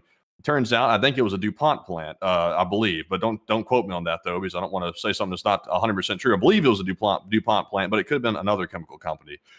They later went on to find out that the chemical that was being discharged was something that had to do with the PFAS production, and the cows were getting sick off of it, and the concentration was like off the charts that the cows were drinking. So it was insane. Like they blew the lid on that. They started suing left and right over it. I think they settled with the farmer for some undisclosed amount of money they didn't release to the public. And then from there, the whole lid was blown. The whole town started suing whatever chemical company it was. They started going crazy, and then it got nationwide attention, and then it became a nationwide problem. So it was really, the discovery of it was wild, like how much research was done to figure that out, because it was generally flying under the radar, and nobody really knew what the hell was going on, and nobody would have ever known if it hadn't been for the lawyer and the farmer with the cows drinking the contaminated water. There's also a lot of other fun things, biohazard-wise, that have been going on for some time, some fun times, like, for example, microplastics. And also another fun thing, someone was, like, spraying dirt roads somewhere, I think in Missouri, back in the day, with some sort of a toxic chemical from Dow. And the entire place had to be evacuated. It's abandoned now because it was so toxic that it was people just being near the roads and inhaling the air around there was actually causing massive neurological issues. So yeah, all kinds of fun stuff like that. But yay, we got the EPA and the federal government to help us out with this one, right? Oh yeah, they just rolled back like a lot of those regulations, didn't they? Yeah, they actually did roll back a lot of the PFAS protections. Oh shoot! Well, everyone, saddle up, folks. You're gonna be going mental, and it's not gonna be by choice. But anyways, with that, I hope that addresses that well. But hey, what's better than drinking contaminated water? Drinking contaminated water. And so, oh look, Kitty Hawk. Well, that's where they launched that plane. Yeah, that's where they launched that plane. And all those government chemicals, too. I'm just kidding. Anyways, with that, we are back into the super chats for a moment. But what do we got here? What do we got? So this super chat goes to the Dane Company, who puts in a 5. And thank you very much, Dane Company, for that support. They said, okay, the Estonia ordeal was off the coast of La Husala Bay, west of Tallinn. And according to the coordinates of the radio in that video, any updates? We heard that the ship was able to make it all the way into port at Primorsk, and that was the update. So we haven't heard of the ship leaving port or attempting to be seized again. So those are all the updates that we have at this moment. And I thank you for the support and helping this channel to keep on running. And we are now into the live chat questions. But due to us going overtime at this very moment right now, we're going to be gathering 3 live chat questions and then rounding out tonight's stream. And so with that, we are on to the third to last question of the night. Also, Andy 4C said, think of all the millions you gave up chasing ambulances and chemical companies and talcum powder to do this. Honestly, I just don't have any interest at all in going into the legal profession at this point. Like, I really don't. Like, maybe I still have like a fleeting interest in politics, but not the legal profession. Like, I just don't like it. And I would rather be here than chasing ambulances or chemical companies, honestly, because it's just not really my thing. And also, what's another funny thing is whenever there's a big class action lawsuit, like let's say someone finds out their water was contaminated with like PFAS by a chemical company, the lawyer that's in charge of the case will get like millions. So like their fees will be insanely high. And then the company will send out settlement checks of like $5 to each individual person that was affected, that was the actual victim. So the main like lawyer gets most of the money in fees, and the victims barely get anything. It's like, yeah, class actions are just fascinating to me how that really works, because the real victims aren't really the ones getting the payout. It's the lawyer, and the company paying the money out is not really fixing anything. All they're doing is just passing the buck, and they're not really taking accountability at all. So it's a ripoff, like Kiwi said. It really is. But anyways, we are now moving on to our next live chat question. And this one is going to go to JR Does Stuff, who says, isn't their second largest oil company in Russia almost into total collapse as well? Yes, it is in almost total collapse. A lot of the Russian oil companies have actually been conducting mass layoffs and are in very fragile economic states at the moment. So that is correct. And so with that, I hope that does address that well. And we are on to the second to last question of the night. All right. And this one, also, by the way, let's see.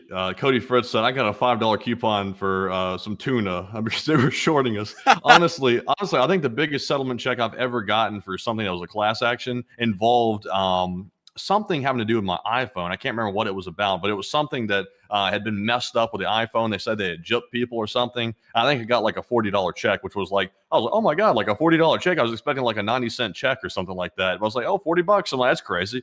Just from class action. Honestly, that's the only class action I've seen. I was like, oh, that's actually like, a little chunk of money. It's only $40, but still it's better than 90 cents. But the class actions are just crazy, especially if it's like a serious class action, like people are suing over asbestos exposure where they've been messed up for life over it, and they get some like piddly little settlement. It's like that really wasn't worth it. Like the lawyer got the payday and nobody else did. It's like, was that really justice or not? But anyways, jumping into our next super chat, the question here, not super chat. This one goes to NE Colorado, who said, Enforcer Matt, will this give Russia the excuse to use nuclear weapons since their sovereignty is being threatened?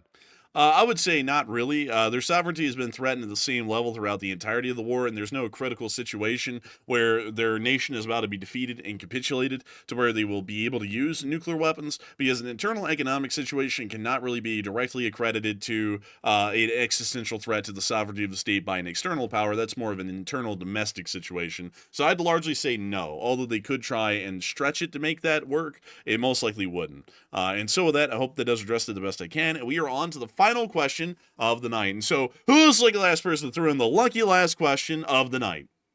And that viewer is Duncan VR, because he literally said, pick my question, baba. I said, I'll oblige you, Duncan. I will oblige you. A channel legend, of course. And Duncan said, what info is there on the announced Golden Dome?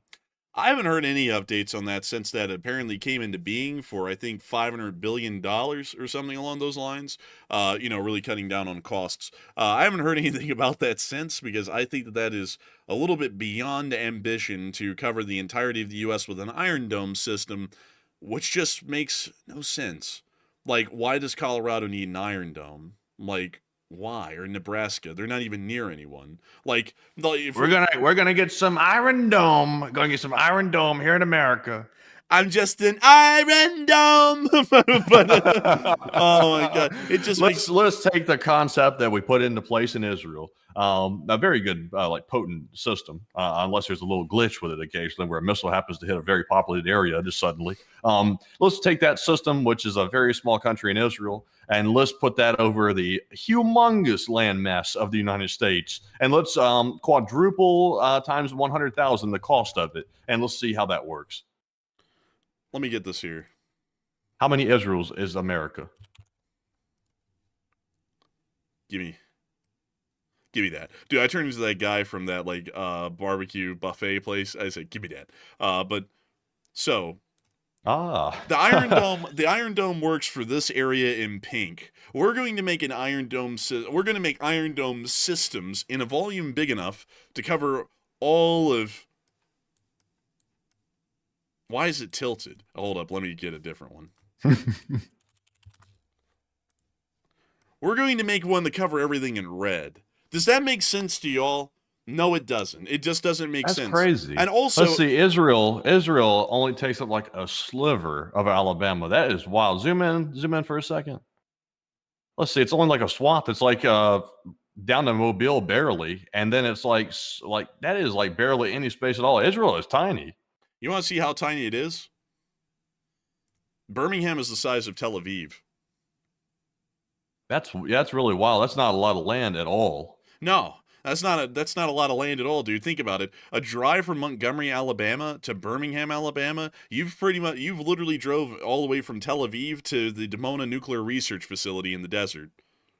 And what's crazy is Alabama doesn't even have a fraction of the influence that Israel has, and it's like such a smaller landmass.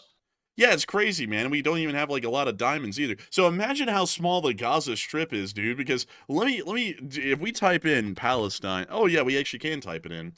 So let's take this and take it to Alabama. Let me get rid of the big America that we have here. So let me take that over here. So this is Palestine. Oh, look, it fits almost perfectly. Well, yeah. I mean, but it's big enough. It's big enough to fit the whole of Birmingham, Alabama. At least the West Bank is. But the Gaza Strip, you'd be hard pressed to fit any of downtown Birmingham into that. Actually, it's hard to believe that all that fighting over that little piece of land like that. It really puts into perspective how stupid it really all is. Yeah, it's really honestly kind of all dumb. But also, Israel needs an Iron Dome. Also, let me go grab one of my least favorite countries in the world. What is going on here? Stop that. Red alert. Let me go grab. Also, real quick, Duncan VR said, "Well, the Golden Dome, will it never actually be built?" I think they are going to start building it because I think they're bidding it out right now, like to contractors, and they're doing like an official like inquiry into it to see if it's actually viable. But I have a feeling that it's already been determined by the top leadership, that is the president, that it is viable no matter what. So I think it's going to happen just to say we did that. So I think it is actually going to be built. 1 second, folks. I'm playing Jenga here with countries. Let me see if I can fit this one. There we go. Click. Like a Lego. What's up with this red alert thing going on around here? Stop that. You're doing something that's not permitted under the laws of Middle Eastern land acquisitions. You're moving it into the United States. Let's see here. They're like, this cannot be done. I'm like, yes, it can. What is this? What's the purple? Syria. Oh, dang. Syria's actually pretty decent. Stop with the McDonald's ads. I don't want McDonald's. Wait a minute. 2 for $5 mix and match. We're not paying attention to that on air. We're not sponsored by McDonald's. But beyond that, so this is how big Syria is. Syria is actually somewhat sizable, at least compared to Israel. But if we were to bring it down here, that's actually how big it is. So, keep that in mind. But anyways, so Lebanon is quite a small country.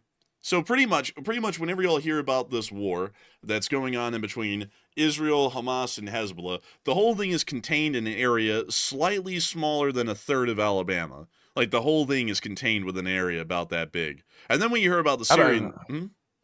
Bring Iran and bring Turkey over. You just want me to build, like, the whole Middle East at this point? Because we could just kind of do that, really. Just bring Turkey and Iran over. Like, I don't really, forget Iraq and all that. We just want Turkey and we just want Iran. Dude, this ad, the size of it. This ad for the McDonald's just keeps popping up, man. It's getting kind of... Turkey is sizable. They're getting bigger the further north we go. Because if I move it down here, you can see it gets smaller. But the further north you go, the bigger things get. That's the Turkey's just like the whole South. Yeah, pretty much. Let's see here.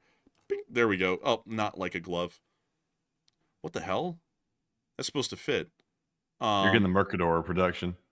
No, it still should click in.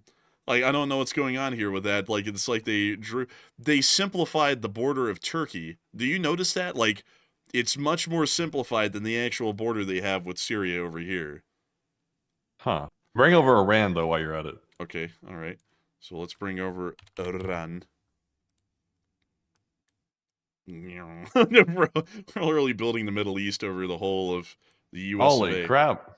So let me see here. Wait a minute, how in the world do those borders fit together? Okay, now I'm understanding. Okay, hang on.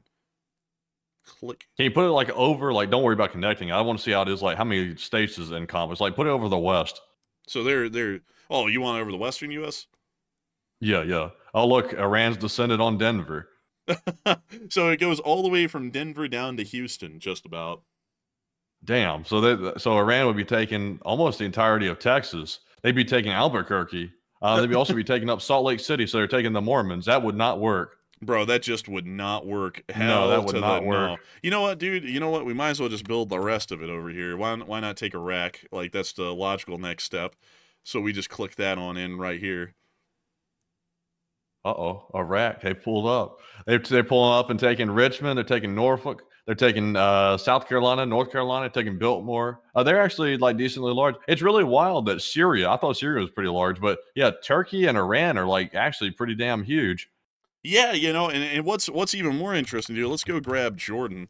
Literally building the Middle East. We're bringing peace to the Middle East by moving it into the Bible Belt of the South. This is going to work just fine. But let's take. That'd be a war of the ages if you did that in reality. Then put Iran in the Bible Belt. That would be like I'm not sure how bad that would be. That would be historical. I think it'd make everything else in the history look like a joke. Like, honestly, dude, it would be mental. But this is pretty much, excluding Saudi Arabia, most of the Near East, some of the Middle East, and also the Far East as well, all in one go. But that's how, can we, oh, wait, I can't encompass them all and then move them into the middle of the U.S. But this is what it looks like, actually. So, a little bit neat with that. But once again, though, this whole thing is happening right in here, which is kind of the whole war, the proxy wars going on with Iran and Israel is all happening in this little area right here. And so the Iron Dome, getting back to our original discussion here, is supposed to cover from small rockets being fired from Birmingham, Alabama, attempting to hit Tuscaloosa. So we're going to design a system of comparable ability that's going to cover everything everywhere. And I just don't see a situation where someone's going to fire a rocket from Jackson, Mississippi at Meridian. So I don't really know what the point of a defense system like that would be. It just doesn't really make any sense on this kind of a level. Also, let's see here. How much did it cost to install Israel's Iron Dome? Let's see here. Okay, let me take this question over to my trusty ChatGPT because Google's not cutting it. Let's see. So it's getting the answer. So the initial development was approximately $100 million authorized in 2007. Let's see here. In 2011, 2021, U.S. contributed $1.6 billion to the Iron Dome system. Let's see here. So it's not publicly disclosed. I'd like to keep that secret, but it looks like it's well over $2 billion just for Israel's Iron Dome. So if you multiply that, how many Israels would you say are in the United States? how many loops does it take to get to the center of a Tootsie Pop? Probably like 100, maybe. So we're looking somewhere in the neighborhood of at least 200 billion. That's at a conservative estimate. And that's just based on guessing how many Israels fit in the United States. It could be more than that, at least 200 billion. So you could be looking at almost up to 200 billion to $1 trillion, some wild like range like that, to actually install that system here in America, which would be insane, depending on where they're putting it. Yeah, that is true. Yeah. Man, I've almost built like everything in the Middle East now out, man. Like while you were like finding that, I added in Egypt, Saudi Arabia, Qatar, Kuwait. Dude, like we're building out that's actually pretty much the whole of the Middle East. You know what? We could add in Yemen and Oman to get a little bit of a better idea. You know, actually, the Middle East is quite sizable. Oh, look, they're going to get to take barbecues joint in Haiti. Oh yeah, and also they're going to get to take Jamaica, so they're going to get all that fun. But let's see here. Let's move Oman over, and then we'll move the UAE over. Of course, I had to add in Qatar, which nowadays is more important than Israel in foreign policy making. But we'll just slide over that comment. Like we'll just pretend like that didn't. And the UAE, yoink. Let's just slap that down. That's a lot of land, honestly. Some of y'all are like, where's Bahrain? And I'm like, What about Bahrain? I don't even really know. Bahrain's somewhere around here, but I just don't want to throw it in because it's really hard to get that exact. But that is pretty much the whole Middle East right there. That's honestly a lot bigger than I thought it was. The maps don't do it justice. It's really like looks like if you moved it over more to the left and encompassed the country, it'd be like at least 50% of the United States, if not up to like 75%. Yeah, it's pretty big. It's actually pretty big. Huge actually. Oh, how big is India? Like if you overlay down the United States. This big. Oh damn, it's almost as big as the Middle East.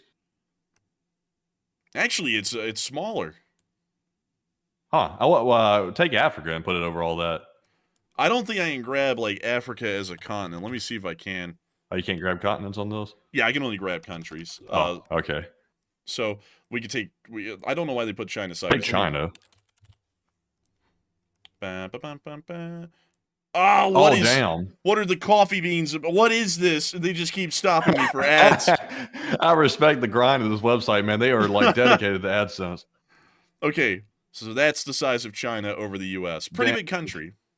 It's really as big as the United States, if not slightly larger, I think. It's pretty much as big as the lower 48, but how big is it compared to Alaska? Damn, look at it. When you take it up toward Greenland, it enlarges. Man, that thing be enlarging. But, bro, the Mercator projection is honestly wacky. Honestly, if China, that's where China's gone wrong. They've been building out this Chinese fleet of junk ships to go try to invade countries with a real military. All they need to do is simply move China up toward the North Pole. Bro, China's going to be like, I take over the Arctic. Look at it scurrying over there. Scurry its ass right over to Russia and take it what it really wants. You're mine now. And then show Russia shrinking into a black hole. Hold on. We're playing with the countries like dolls. Yes, please. Damn, you're a bitch, please. Yes, you are. I'm sorry, I forgot. I'm just dying all the time in Russia. What is up with the ads? Stop! I don't want a mixer. I don't want a mixer. Stop it. Okay. I pretend to be a really big country, but in reality, I'm really small. Man, look at it. Honestly, Russia is almost as big as Australia. I never realized that. Oh, look at that. Like, Russia is actually almost as big as Australia. Oh, wow. Australia's massive. Yeah, Australia's pretty damn big, man. It's like one of the biggest countries on Earth, actually. Wait a minute. Pull over the United States on top of Australia. Like, that's actually, like, wildly fascinating, actually. Holy crap. Yeah, Australia's I never huge. knew. That is insane. Australia is freaking huge. Man, Australia is huge. But you want to know what's even crazier, man? Is if we take Australia, this is to show you, because I think, let me show you this. That's how big Africa is. And wait a minute, who's over there? Africa. Oh, Australia. Oh, yeah. Oh, damn. Like, Africa, that's massive. And this is Australia in Asia, to give you an idea of how big Asia is as a whole. Man, could you imagine if a unit government came in charge of like the continent of Africa? Like, let's say they erased the borders and they just simply made one large government and one large military, and they started like having ambitions, kind of like that certain Austrian painter had back in the day. That could be very dangerous if Africa united in one big government. That could be extremely dangerous if they had like imperial ambitions. Man, what's crazy? I could actually build us out the entire Mediterranean here if we wanted to, like. Hold on for a second. I could actually build out the whole thing. Let me go get Albania. Oh, the damn beans! They stop me from clicking on stuff when those things pop up. That's why I know. So then we get Albania. We put it right there. And then we want to get Montenegro. And there we go. And we grab that. And we smack it up here. I'm going to be interested how big this is going to be. So click like a glove. And then we grab Bosnia and Herzegovina. And then we'll grab Croatia. You know, I'll never forget Croatia and Bosnia because I remember I saw at the Hague this fellow who was a Croat or a Croat war He criminal got charged was for on war trial. crimes and he drank like the poison right Man, you had to there. steal the story. He did though. He stood up. He said he was pulling off like a Saddam Hussein or whatever. Was it Saddam or was it which one was the warlord out of the Middle East that stood up at the hearing and started yelling, saying, "I won't stand for you while you judge me" or something like that? Was that It was him. Saddam? Yeah, it was Saddam. Yeah, it was like the same type of thing, except this guy took it a step further and drank poison and literally collapsed in the courtroom and, died like in front of everybody. He really didn't accept the ruling. But Saddam just simply didn't stand up. But this other guy, like, he went out. Dude, he sat there and got up in that war crimes tribunal and he was like, I am not guilty. They deserved it. And then just drank it. He's like, I drank poison. It's like, bro, this guy's mental actually. Like honestly, insane. Also, why is hold up, am I missing something here? No, they ought to fit. They ought to fit. Hold up. Why are they not fitting? Must be a simplified. That's real jagged. It doesn't work. Must be a simplified border kind of a thing because it's supposed to fit. But they're not. So I'm just going to put that right there. And then we want to get La Francais, which is next, which we attach right. Stop with the beans! France isn't that large, really. No, France isn't that large. France is actually the exact same size as Montana in terms of square mileage. So we put that there. And then we Where's Germany at? Spain. One second, I'm trying to build the Mediterranean, Matthew. Wait your turn. I'm just kidding, man. We'll get Germany here in a second. So then we get Germany. I want to see how big Germany is because I'm curious. Let's see. So this Oh, is, damn. It's like if New Mexico decided to take the world over and they almost succeeded. That's crazy. honestly, man, it's yeah, it is kind of like that. But we'll put Germany up here. I gotta fit it. Click it on Alsace-Lorraine. That's where it belongs.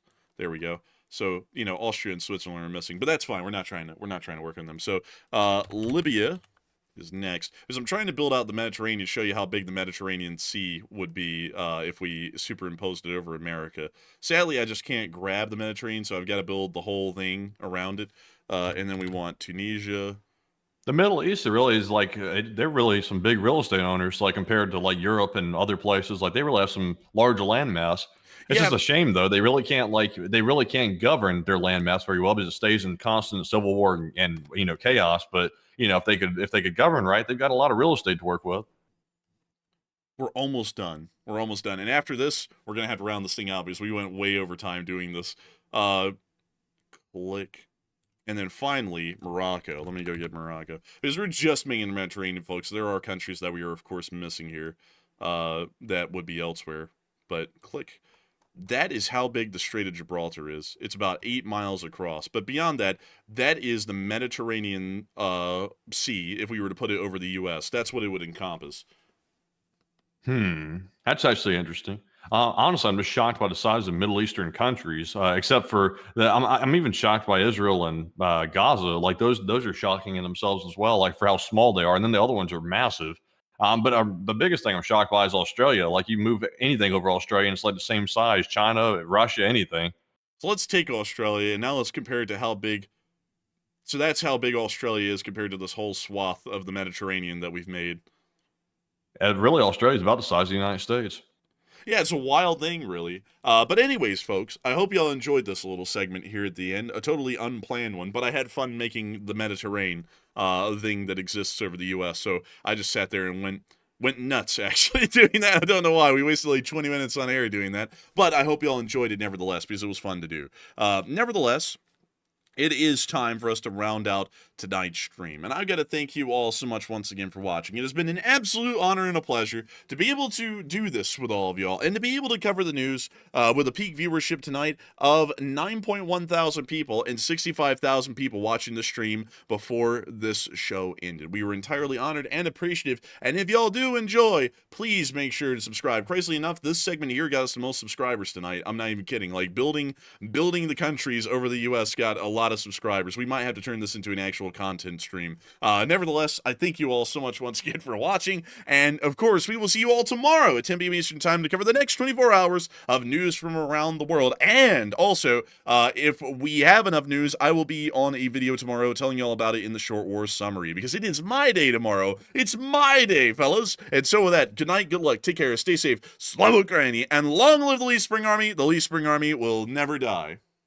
And with that, folks, thank you all for joining us once again. And after the success of this little segment right here, that makes me even more interested to try out a segment of GeoGuessr. Not necessarily on maybe our nightly War News stream, but maybe on a separate stream, or maybe we could test it out during the question segment maybe one time. Like actually try GeoGuessr and let the Enforcer make an account beforehand so we can give it a go. That might be somewhat fascinating near the end. But anyways, we are now going to call it a night tonight. And of course, the Enforcer will be joining you all midday tomorrow for a Short War video if there is enough news to cover. And we'll all be back tomorrow night at 10 p.m. Eastern for the next night of War News streams. But with that, folks, Slava Ukraine, Hear 'em Slava, get some rest, and good night.